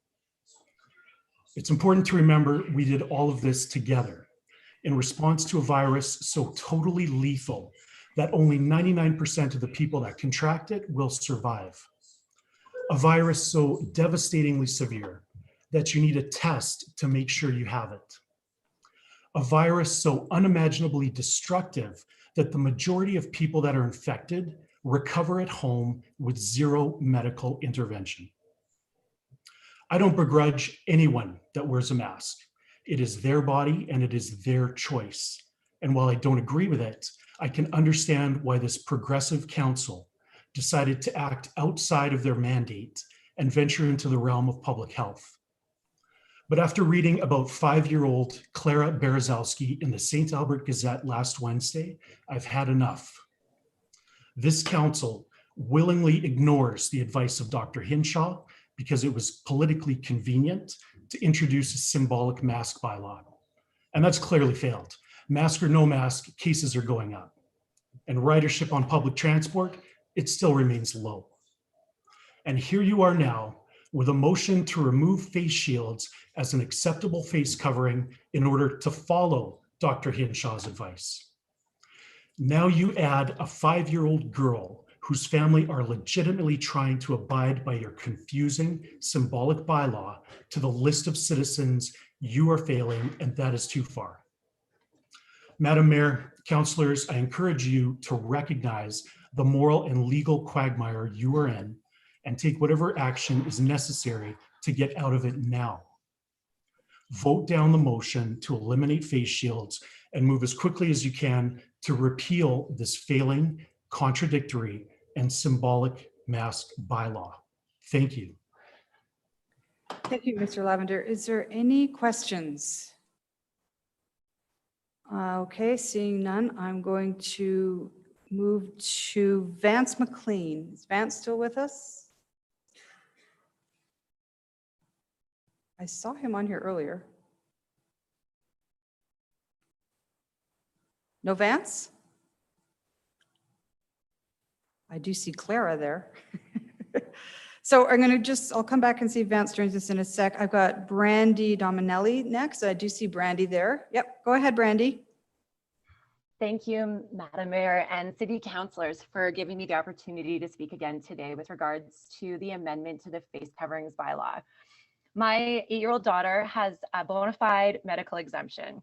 And in going through the real life experience of moving through the city of St. Albert with a medical exemption to the masking bylaw, it's broken my heart to watch the experience my child has had to endure.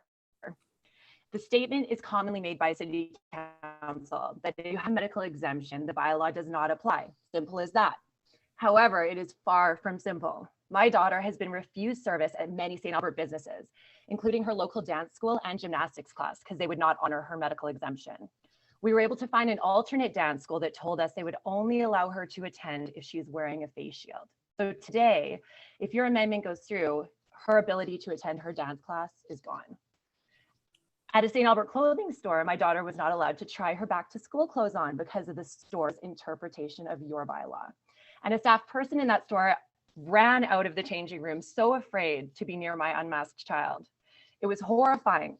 And my beautiful daughter continues to receive blatant experiences of discrimination on a daily basis. This is the real life of an individual with a masking exemption. I believe that the face coverings bylaw should be repealed, but that the intelligent people of St. Albert should be given the liberty to do what is best for the health and well-being of their individual families' needs. A blanket medical bylaw does not work for all individuals, and this bylaw is creating a terrible ripple effect of discrimination in our community. Repealing this bylaw would restore the ability of my child to experience fair and equal treatment at local businesses. It would restore her ability to move freely in our community without constantly having to express her medical exemption that carries no guarantee of it granting her an equivalent quality of life to someone who can wear a mask. However, if this bylaw does continue, I do believe that signage is an important tool for businesses. If, and only if, it includes the message that the City of St. Albert supports the Alberta Human Rights Act, and therefore there may be staff or patrons on premises who are exempt. This signage will demonstrate to St. Albert residents that our community supports individuals with disabilities and will make very clear that the city expects local businesses to honor the rights of individuals who are exempt from the bylaw. Your information toolkit for businesses is very vague about the city's commitment to the Alberta Human Rights Act and asks businesses to review the act and make decisions for themselves, which is not enough. I would like to close today by stating that Councillor Hughes has continued to demonstrate her commitment to supporting individuals with disabilities. And for that, my family is grateful. I would love to see more of our representatives take such a compassionate approach. I am positive that more than 1 in 7 individuals in the St. Albert community believes that discrimination of local businesses against individuals with disabilities is unacceptable. And I hope to see that more than just 1 in 7 of you can support our residents with disabilities by rejecting this bylaw amendment. Thank you. Sorry, thank you, Brandy. Any questions? Oh, Yes, Jean. Councillor Hughes, go ahead. Thank you, Brandy. I just want to let you know that Councillor Mackay also opposed the amendment to the face shields. Just a shout out. Thank you. Thank So you. Yeah. That's great. Thank you. Okay, seeing no more questions, I'm going to move. Vance is not here still. Okay, and so we got Louise Berzowski. Am I saying that right? Okay. First, I just wanted to introduce you to Clara. This is one of the little girls we're fighting so much for. Claire, can you tell them your name? Yeah, you tell them your name. Yeah, and I'm Louise. So I just wanted to say good evening to all of you. And I just wanted to start off by thanking you for letting me share our family's personal experience with you today on this absolutely devastating bylaw to our deaf community and culture. I'd like to start off by saying that it is super disappointing to see that City Council is gathered in a space not wearing masks and are divided by a piece of plexiglass to protect them. I was going to provide you guys with detail, the council today with detail about the lack of evidence that clear face shields are any different than those of cloth masks, or the fact that the misuse of cloth masks in fact spread more germs than they prevent when they are not following washing protocol or checking the filtration of these designer masks, or the fact that having a beard prevents the masks from fitting properly. But then I thought I'd ask, why are we basing this on the fact that healthy people are spreading this by wearing a face shield? Why are we not focusing more on the fact that people that are ill are going out into our public, spreading COVID? We are seeing community spread through private gatherings in higher numbers right now than we are in public gatherings. So my question to this council is, why are we not focusing on the issues of people not respecting social distancing rules, and instead of stripping an entire vulnerable community of their access to communication, which is their basic human right, and it is discrimination? We talk about inclusivity in our city and every aspect of our lives. And in the last 6 months, it has been made more aware of this now more than ever. And yet we are excluding a group of community that compromises of 6,000 people and 70 deaf and hard of hearing children, which makes up a significant 8 to 10% of our population here in St. Albert. We understand your considerations for allowing individuals to wear clear masks due to medical reasons such as deafness. However, because you are specifically removing clear masks in your general bylaw, this expresses to the St. Albert citizens that these clear shields are bad and that they don't work. And you're now forcing us to out ourselves and defend ourselves in the general public every time we leave the house. And what kind of message does this send my 5-year-old daughter? Let me give you an example. We went to the dollar store just the other day in our clear shields. While cruising the aisles, we got dirty looks and frowns and people asking us super inappropriate questions about my daughter's deafness and her super abilities. I would like to say that Clara is Clara. She's not a disability. She's not a deaf person. She is a person. Deafness is her culture. We should not have to explain this every time we are in a public setting. We should not have to explain that she has equal rights to access language. When we arrived at the till with our treat, the cashier got very agitated and told us to take 2 steps away from the counter because we were wearing clear shields instead of cloth masks. Then my daughter placed her treat on the counter and the lady scowled at her and told her not to touch the counter. I had to defend my daughter as she did not do anything wrong. This is one of several experiences that we have had in public places. And what kind of messages is spreading to our children? That she's excluded from society and doesn't have equal rights because of her deafness. Let me give you another example to go along with this. If we created a bylaw in St. Albert that took away wheelchair ramp access to all buildings and public places to St. Albert because we were afraid of someone slipping or tripping, but stated we'd provide ramps to people in wheelchairs in front of their houses or perhaps to their respite worker, but they had no access anywhere else in the city to use a ramp to connect with their community, would City Council allow this? You have to understand that lip reading to a deaf individual is their wheelchair ramp into the hearing world. And we have every right to communicate as a member of this community freely without judgment, isolation, and discrimination. I implore City Council today to please not pass this bylaw and take away the language rights of our significantly large and vulnerable deaf population in St. Albert. Thank you. Thank you. And I appreciate the pictures that were sent to us on the weekend. And I'm glad that Clara is doing well. Dito, send his regards. And I liked the Barbie with the pink head bandage on. She's had surgery number 15. She's a trooper. Yeah. You guys are a great supportive family. Thank you. Any questions? Okay, so those of you that spoke, as I said earlier, it's just easier for now for you to exit council because you're part of a council meeting, which you probably shouldn't be. So we'll go and watch it on Zoom. The link is available, and we're going to have a quick discussion and make a decision. So thank you all for joining us. I'm assuming, Mr. Scoble, that there is no presentation because this is third reading of a bylaw that we've already talked about. That's correct, yes. Okay. Before I go, I know Councillor Hughes has put forward an amendment. Before I go to the amendment, I'm going to allow council an opportunity to ask questions of, I see Percy just joined in, or Kevin, or whatever. So is there any questions? Go ahead, Councillor Broadhead. And Thank you, Madam Mayor. Just a question. If this were passed, So there's multiple forms now of clear plastic masks out there. How would this particular bylaw now be applied? I think maybe, Aaron? it's- Yeah, is it about how it's enforced? Well, so here's the question. My interpretation is that the clarity required in the bylaw is just the plastic face shield That come down? that Yeah. come down. But there's multiple models of plastic face shields, if you will.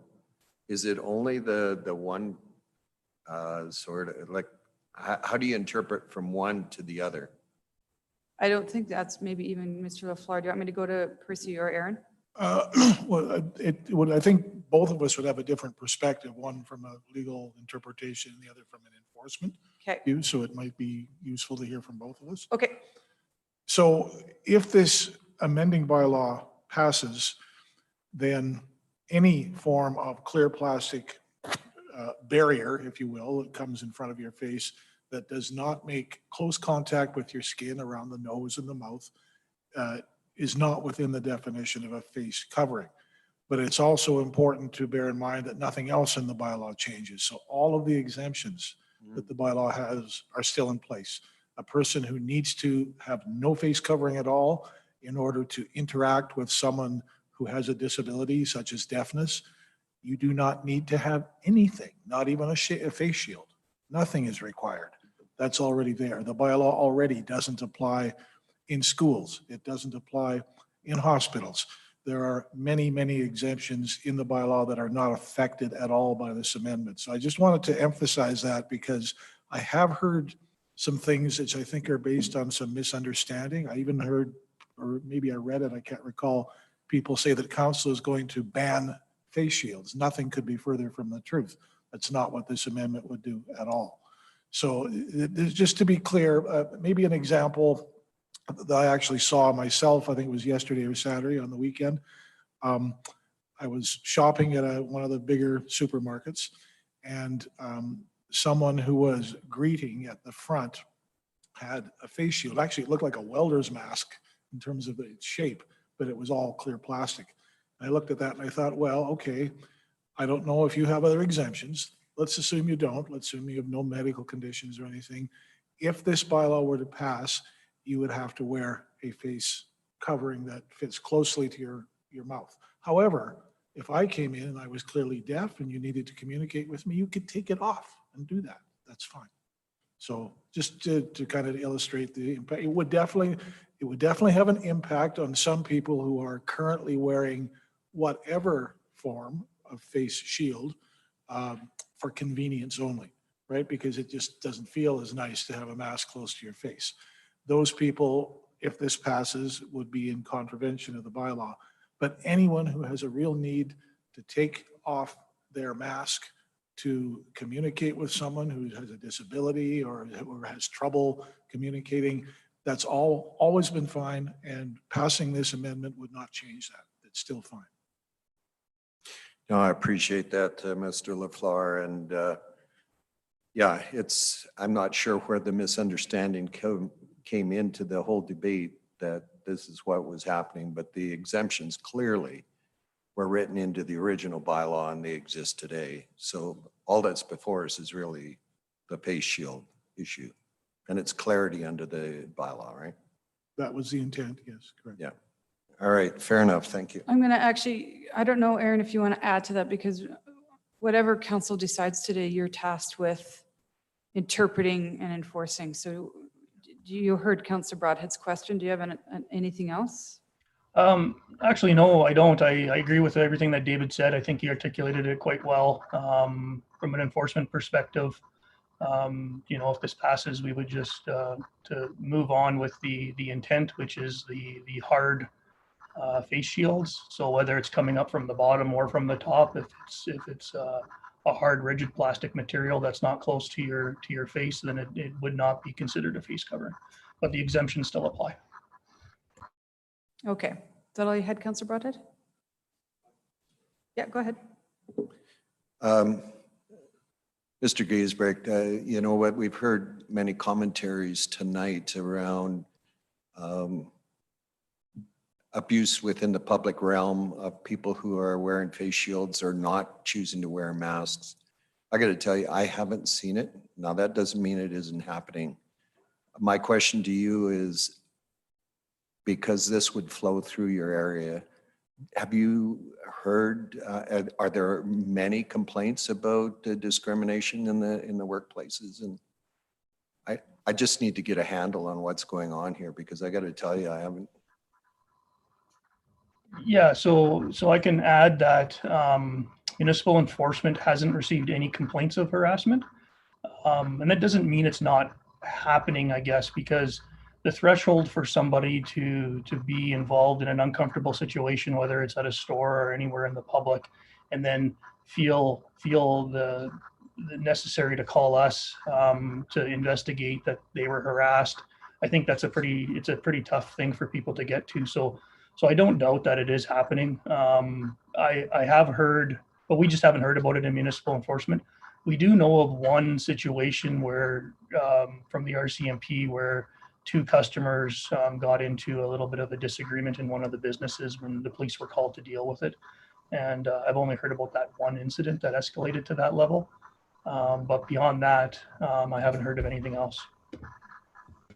All right, fair enough. Well, you know, my hope and my request of all St. Albert residents is they extend grace to each other in this time. It's hard enough at the best of times. Let's extend each other some grace as we go forward. Well said, Councillor Broadhead. Councillor Jolly. Thank you. Just got two quick questions. My first one, can someone just remind me of what the penalty is for harassing people who are not wearing masks? $100 fine if charged and convicted. Okay, thank you. And my second question is to Mr. Scobel. So I understand that you had a meeting with Alberta Health Services today. Did they say anything about face shields? So on two occasions, we've talked to Alberta Health about the face shields, and they're not recommending them at this time. Thank you. That's all I have. Okay, Councillor Mackay.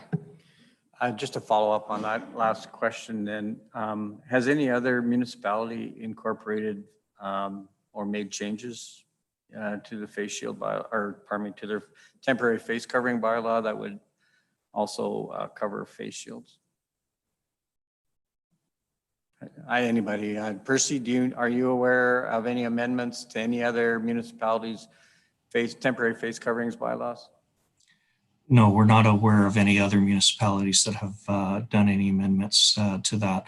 The City of Calgary's bylaw, though, however, their frequently asked questions excludes face shields in it. I think the other thing I could potentially add to that is just understanding that the definition of face coverings in different municipalities' bylaws, they vary drastically. So I think, you know, when St. Albert first brought this one to council, it was a fairly broad definition that was brought forward. So it wasn't as detailed as some of the others. When you look at some of the other ones, they've already excluded face shields out of them through their definition. So I think what you see before council today is, why is this coming back? Is because it was a lesson that was learned originally, and we've come back for greater clarity. But if we look at some of those finite definitions in the other bylaws, they already exclude the use, or don't exclude, they don't permit, they don't see the face shield as a face covering.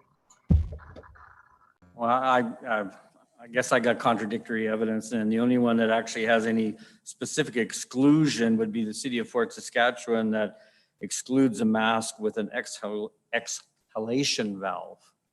Everybody else in the surrounding capital region that I was able to access that actually is currently in or mandating face masks, it's almost word for words to ours. Leduc is a little bit more specific in that it identifies, acts as a barrier to the transmission of infectious respiratory droplets. So they're a little bit more prescriptive, but I'm not sure. So where would you what other municipalities, Aaron, are you aware of that actually have done that? Yeah, I would have to go back to look at our notes on this, but I recall when we were looking at this with legal services, there were a number of definitions, and this isn't just Alberta or this region. It was more across Canada that we looked at, and there was quite a few different definitions that were out there. But you're probably absolutely right, Councillor McKay. Within the region, that definition is similar.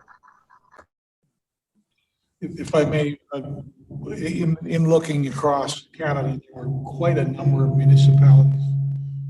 My apologies, what am I doing wrong? Do you have your volume on your laptop up? It's not even on. Okay, so there were a number of municipalities throughout Ontario that used a curious turn of phrase. They talked about a face covering as something that covers a face without gapping. To me, gapping is something you talk about spark plugs, right? But one of them actually, apparently they had a problem with the spell check. They actually enacted a bylaw that said it's without gaping.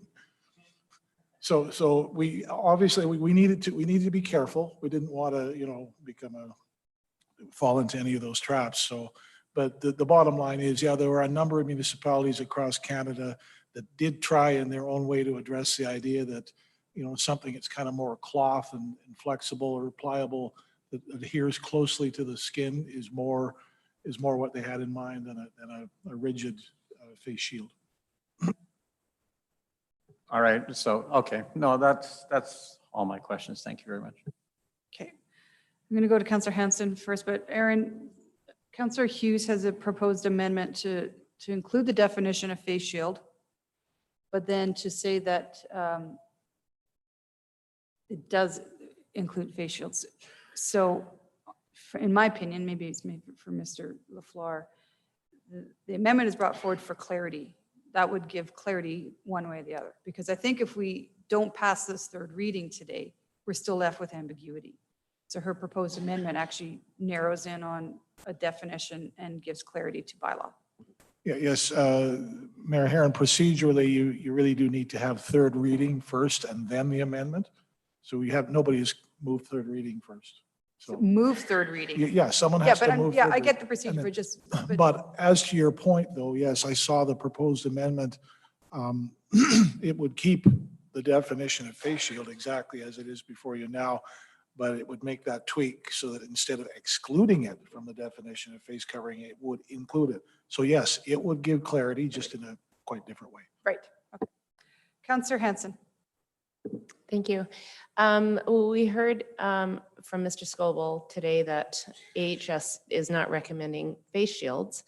But is the concern that if we don't clarify this bylaw to exclude face shields, that people will remove their cloth masks and move to face shields on maybe prefer face shields over the recommended face masks if we allow face shields to go forward? Is that the concern? Maybe that's to Aaron, I don't know. Or Percy. Yeah, I don't know that that's the major concern, because we never really saw the shields as a big trend in the community, that people were using them all over the community instead of a mask.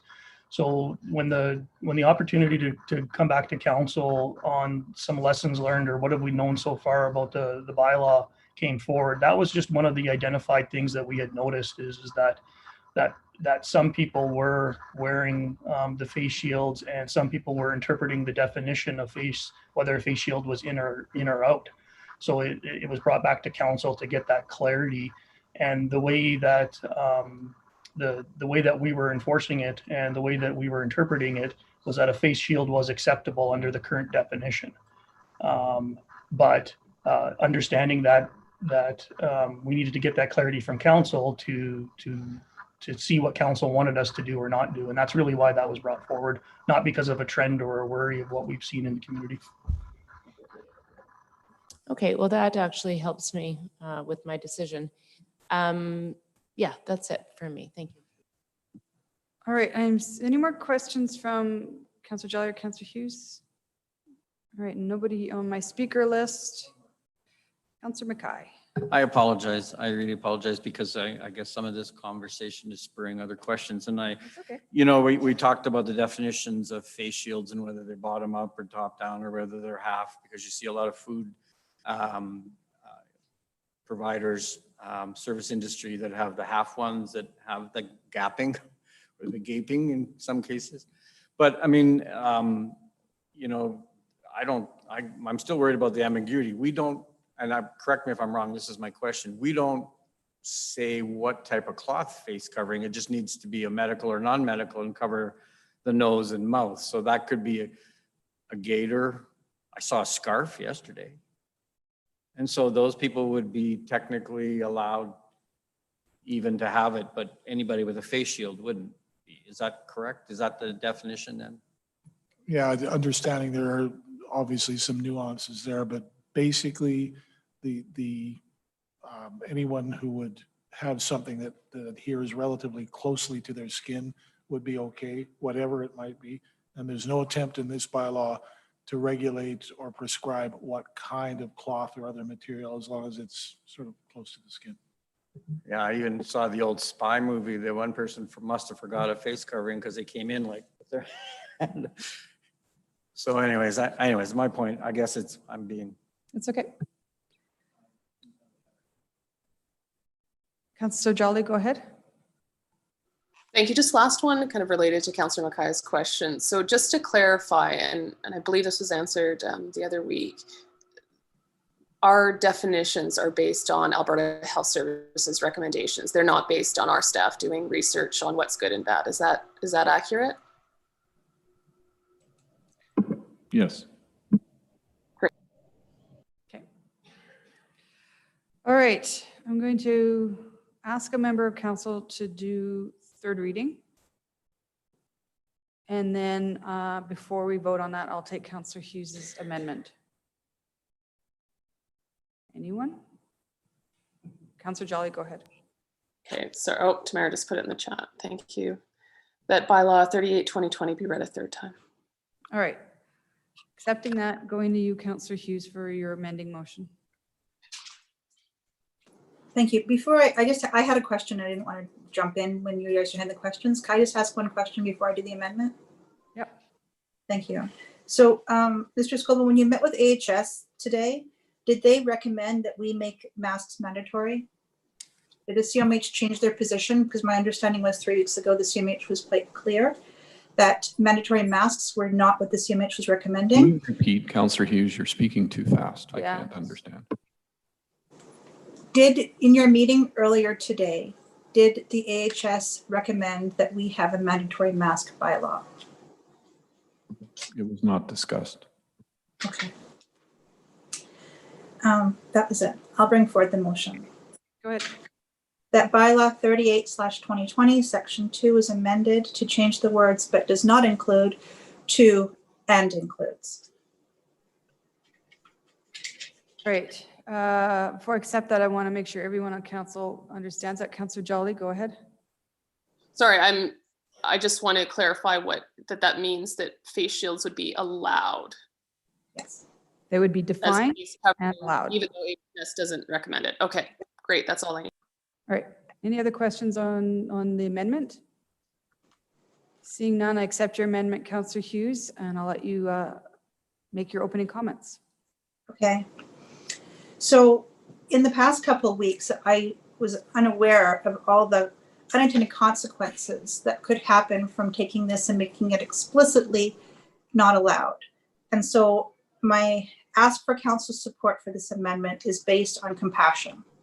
And this is for compassion for people who have issues and concerns beyond COVID, specifically employees, service level employees, or employees that really have a challenge wearing the masks, whether it's a physical, mental, whatever challenge, and they're choosing to wear a face covering instead. Because you see, if we go into a store and we're exempt, more often than not, that person will still be served. But that level of flexibility is not given to the employees. If the employees don't wear a mask, they don't get to work. So people who can't wear masks, who are employees, now have to choose if the amendment does not pass. They have to choose between having regular, severe psychological, physiological issues from wearing a mask for 8 hours a day, 40 hours a week or more, or not being able to work and not being able to provide for their family, not being able to buy groceries, not being able to provide rent. These are people that don't have an option of sitting often in a desk away from other people and be able to take their mask off. They have to wear it for 8 hours a day. And they aren't given that choice.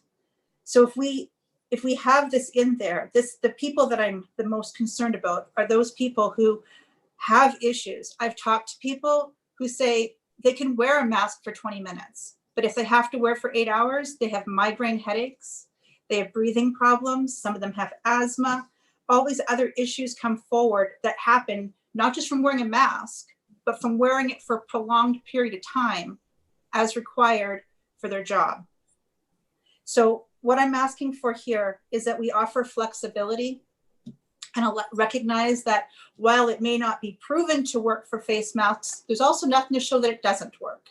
And there's been nothing shown from COMH that masks do work other than their statement of it saying works over and over again. So recognize that neither have really been proven to work. But what we're doing when we say we can't wear face shields is we're taking away people's opportunity to be employed in a recession, going on a depression in our country. And when we said, well, there won't be any harm if we say we should do a symbolic bylaw for masks, if we take away the face shields for those people, it will cause them harm because now they can't provide for themselves or their family. So when I look at this, AHS has not made masks mandatory, which also means that they are asking for people to make their own personal will. So to respect some level of AHS's recommendations, we should also be willing to recognize the fact that some people can't wear them and they should be given some flexibility so they can still have employment. A lot of these people that are doing these jobs are not getting paid a lot. They haven't got a lot in savings. They can't sit it out for 3, 6, or 12 months, or I don't know how long the bylaw will ultimately be in effect, waiting for it to end so they can go to work. And if they have to go to work, I do not want to have them face serious physical issues of having migraines every day, or having breathing problems happening, or having panic attacks because they had a spouse that strangled them, and every time they have to wear a mask for too long, they start having a panic attack. And yet they're supposed to somehow still wear it for another 7.5 hours a day and go back the next one. So I'm asking us that we don't force people to have to choose between providing for their families and complying with the bylaw, because the employers are reading the bylaw as verbatim and they're not giving the latitude to the customer, to their employees, that they're giving to their customers. So that's the main reason I'm asking, is that honestly, there's been nothing to show the masks don't work, just as much as they haven't shown that they do work. And it will give people that ability to still be able to be employed. The majority of the people that I see wearing face shields are actual store employees. They're not, majority of people are not the shoppers. The majority of people who are wearing them are the employees that are now have to wear it for 8 or more hours a day. And these are the people that I'm asking that we show compassion to. And the reason why I personally believe that most people who had this experience did not come is because they don't want to lose their job. They don't want to make their employer look bad today, but they also recognize that they're going to have some serious consequences and really tough decisions about what they can and can't do and whether or not they can and can't provide if we don't actually allow some flexibility in this bylaw to recognize that AHS, in spite of the case increases, we're up to 57 now, is still not recommending that the masks are mandatory. So we've already gone past that recommendation, and it's a very large step between recommended and mandatory. So by allowing these in there, it gives a little bit of leniency for people who need to have that level of compassion. That's it. Thank you. Thank you. Councillor Mackay. Thank you, Madam Mayor. I'm going to support the amendment. 2 weeks ago, when we first brought forward the proposed changes to the temporary face covering bylaw, I didn't support it then, and I didn't know what all of the consequences were, and I didn't know what some of the hardships could possibly be, but I suspected. I mean, we all saw people in different types of our service industry that were wearing face shields. We saw different types of face shields, whether they were what we can, I think is a common understanding of them, where they basically come down and cover the entire face. But now we're starting to see more and more of them that are bottom up that actually are used more and more in restaurants, or at least that's where I'm seeing, although I did see another one today. And, you know, I find it a little ironic. It's sad in our society that often the burden to spur change for inclusion and accessibility always falls on the marginalized group.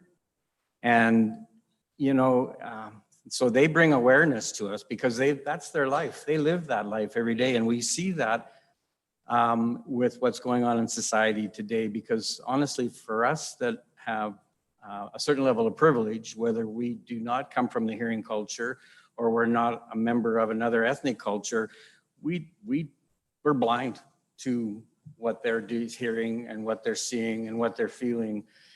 So we don't honestly have that ability to actually see it. So for us, we may not see the problem because we don't live in that world.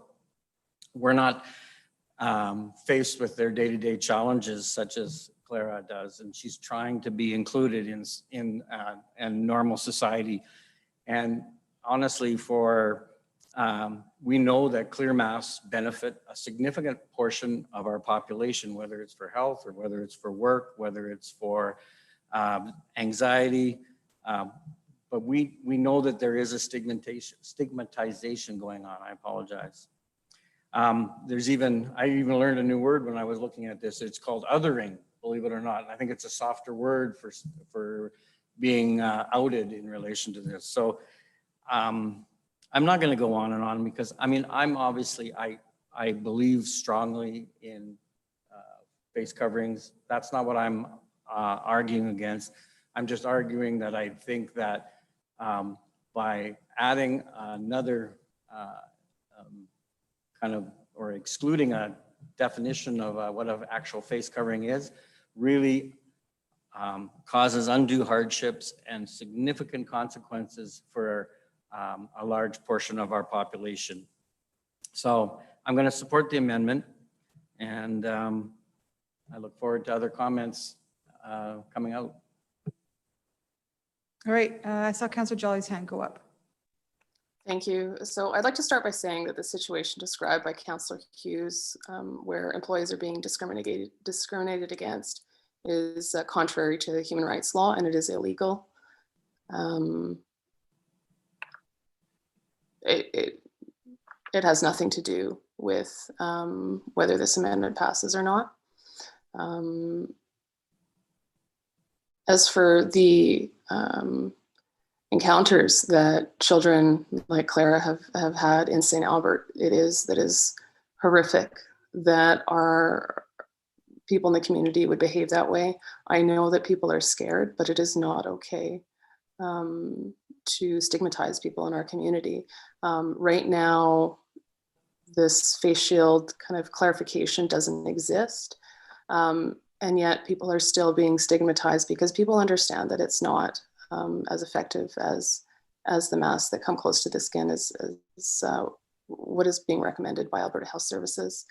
Councillor Hanson, you asked if people are kind of switching to the face shields, and poor Mayor Heron, last time we discussed this, you mentioned that, oh, your daughter's going to kill you for supporting this bylaw because she finds it more, she can wear a mask, but she finds it more comfortable to wear a face shield when she's at work. So Mayor Heron's daughter is an example of someone who has switched to face shields, not because she can't wear a mask, but because it is more comfortable. And so by signaling our support for the recommendations of Alberta Health Services, we're just reminding our residents that, you know what, if you can, please do your best. And that's what this is doing. That's all I have. Thank you. Thank you. I see no more names on my speaking list. I'm going to just say that last week or 2 weeks ago when this came in front of us, I very publicly said I was wavering on my vote. Sober second thought has led me to I'm going to support your motion, Councillor Hughes. But the reasons are, first of all, I can't believe we're having this hour-long debate and front page of the Gazette and emails after emails over a small segment that are wearing the plastic masks. And to me, this is about trying to find a happy medium, because I honestly think a face shield is better than nothing. And so there's been a few things said that we need to be clear. Dr. Hinshaw and the Alberta Health is recommending masks. There has been some confusion on what the Premier said, but Alberta Health is recommending masks. And I also would like to point out that they have mandated masks in the area that they have jurisdiction over, which is schools. So they have done some mandating of masks, because that's how firmly they believe that masks work. The science and the evidence on shields is on all of this is hard to follow. And I like Councillor Broadhead thought originally it was just the one that comes straight down, but there are those newer plastic molding masks that go around the chin and cup quite tightly around the nose. And so this is a combination of a shared responsibility in St. Albert and across this globe to do our best to protect others. You're not wearing the mask to protect yourself. If I have not witnessed any harassment, I have seen some emails, and if that harassment is happening in St. Albert, that's unacceptable, and we need to do better, residents of St. Albert. We need to show, as many people have pointed out here, compassion on this issue and in this situation. The phrase that hit me home in the last little while was that, I'm going to get it wrong, that anger is the bodyguard of fear. And people are scared, and they quite often turn to anger. And we can't allow that. We have to actually support each other. Earlier today it was brought up how the numbers were low in April and May. Well, of course they were, because we were in a complete shutdown.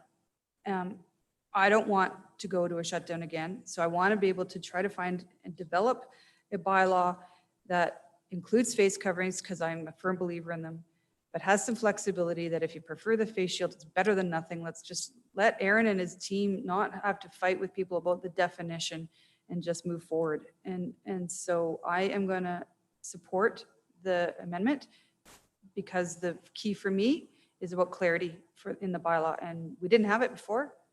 The issue was raised. We're having a debate. We'll see where it goes. But this, either way, will bring clarity to the bylaw. Councillor Hughes to close. Thank you.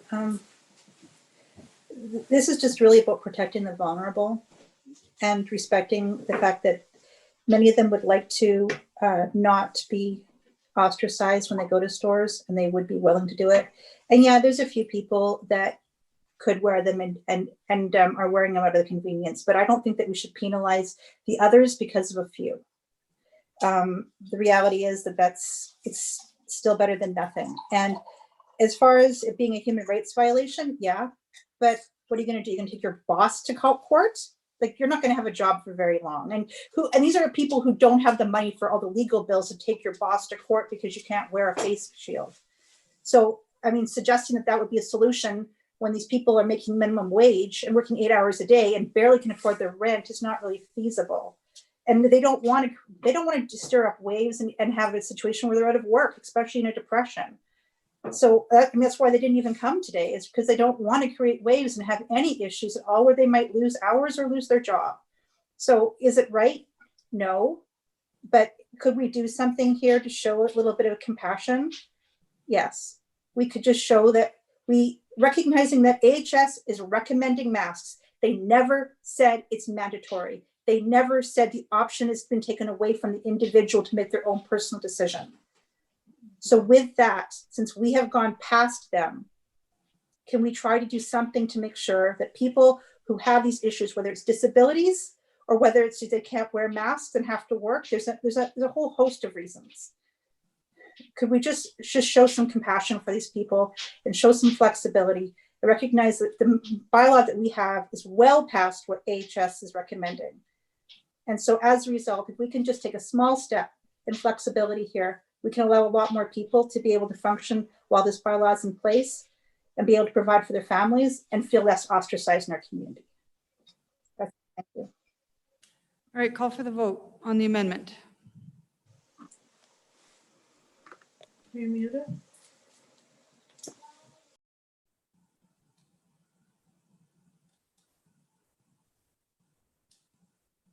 Oh, sorry, I didn't see the voting closed thing. That's okay. Oh, I missed it. So that was passed by majority with 6 in favor and Councillor Jolly opposed. So now we have a kind of a different bylaw in front of us. Who had the original motion on the floor? I can't remember. Councillor Jolly did. Okay. So I'm looking at the Edmonton Global ones on my screen. Okay, Councillor Jolly. We're back to you for third reading. I realize that you now probably don't support it, or I'm not sure. Well, there's no change happening now, so it's I support what's in it. So I'm going to let you make some opening comments on third reading. And, Sure. Yeah. So I guess first I want to thank administration. Your work on this has been exceptional. Your advice has been exceptional, so thank you. To residents who and businesses and employers, I guess just remember to be kind to everybody is really what I want to see. So I know this bylaw is in place because we were doing a terrible job of wearing masks before it was in place.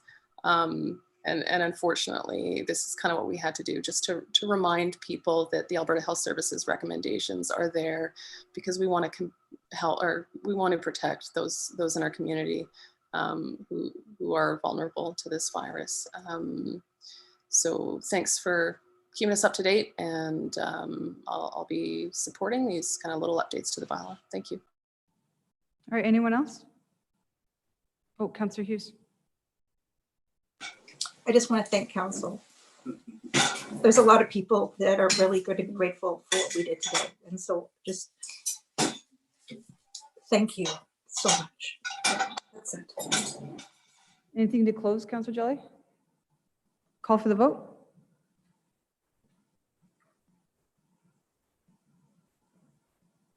Voting's closed. And that's unanimous. All right. The next thing on our agenda was emergent items, which we had none of. Then we had civic and external agencies. Apologies, council. I've said it a couple times. I'm not submitting mine because I give you a weekly one. I don't know if you need it more, but I get that it's not public, so I'll try to somehow get Ledge to just take my weekly ones and put them in the package because I don't want to have to rewrite it all. Sorry. And then Councillor Watkins, did you want to add to it? Because you didn't fill one in. I'm still confused on whether we're doing the month of October, or some people are going the middle of the month to the middle of the date or the beginning of the month. I don't think there's We're any repeating, clarity. so I'm not too sure what we're doing here. I'll submit it as soon as I know. Am I doing the month? Some people went right to the end of this month. Yeah, okay. Some people went from September I 15th think, to October 15th. you know what, it's a good point. Why don't we say from the council meeting that we presented it, like, so today to the day that you have to submit next time. Okay. Yeah. I do like them. It's a little bit of work, but it does show the community how hard members of council are working. All right, no information, there are some notices of motion. I'm sure Cheryl will remind us, but I have them written down somewhere too. Councillor Hughes, you can start because I know you have one. Thank you. It's in the chat, so just to pull it up. That Stop Abuse in Families, or SAFE, is providing additional one-time funding of $75,000 to provide elder abuse and additional counseling services for 2020-2021 as a result of the increased demand due to COVID-19, to be funded from the Stabilization Reserve. Thank you. Awesome, thank you. And Councillor Jolly, you had one on green burials. Yep, the CAO be authorized and instructed to take the necessary steps to enroll and maintain the city as a member of the Green Burials Society of Canada and to cause green burials conducted in accordance with the standards set out by the Green Burials Society of Canada to be offered to the public at the St. Albert Municipal Cemetery on a cost recovery basis by March 31, 2021, or as soon thereafter as all regulatory requirements for this service can be complied with. And thank you to Mr. LaFleur for writing that. I was going to say, you didn't write that. Is there just the two, Cheryl? All right. Any announcements from anyone? The only one I will say is on Friday at my Rotary Club, we kicked off Small Business Week. So there's a lot of stuff going on in St. Albert over the next week. And then, of course, the virtual Business Awards of Excellence will be on October 27th. So thank you to the Chamber for still recognizing the small businesses, because honestly, St. Albert, if there's any time in history that we need to support our local employers and businesses, it's now. All right, we're moving to in camera. Can I have a motion from a member of public to go in camera? Sorry, member of council. Well, I guess I'm a member of the public. Give your head a shake, Karen. That council move in camera to discuss a matter pursuant to section 21, disclosure harmful to intergovernmental relations, and section 24(1)A, advice, proposals, recommendations, analysis, or policy options developed by or for a public body of the Freedom of Information and Protection and Privacy Act. I probably should have just read the last bit. Well done. All right, we're going to take the vote in 2 seconds, but council, just so you know that we are staying in this Zoom meeting. Somebody's going to give me the ultimate control of the Zoom meeting, and I will send you a link to a breakout room. So if you're not in Zoom right now, now's the time to, or do they still don't have to, because we're still in chambers. Yeah, you don't have to. You're good. Just that one. Okay. Because that will shut down the main meeting that people could have access to. And then I don't think there's any public motions coming out of this, so I could probably keep control, but we'll let you know. So do you have a request to motion here, Councillor McKay? Okay. I did Yeah. that. Yeah, okay. I thought it was something different. All right. All those in favor of going in camera?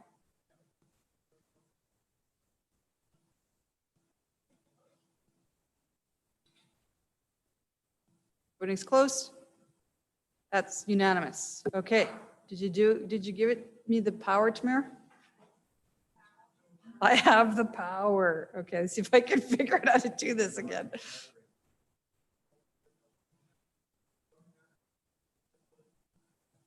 Breakout rooms.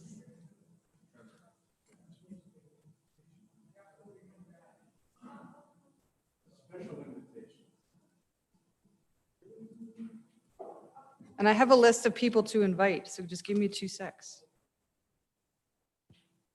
So the first one, we are doing the IAC, but I'm going to just send it to everybody.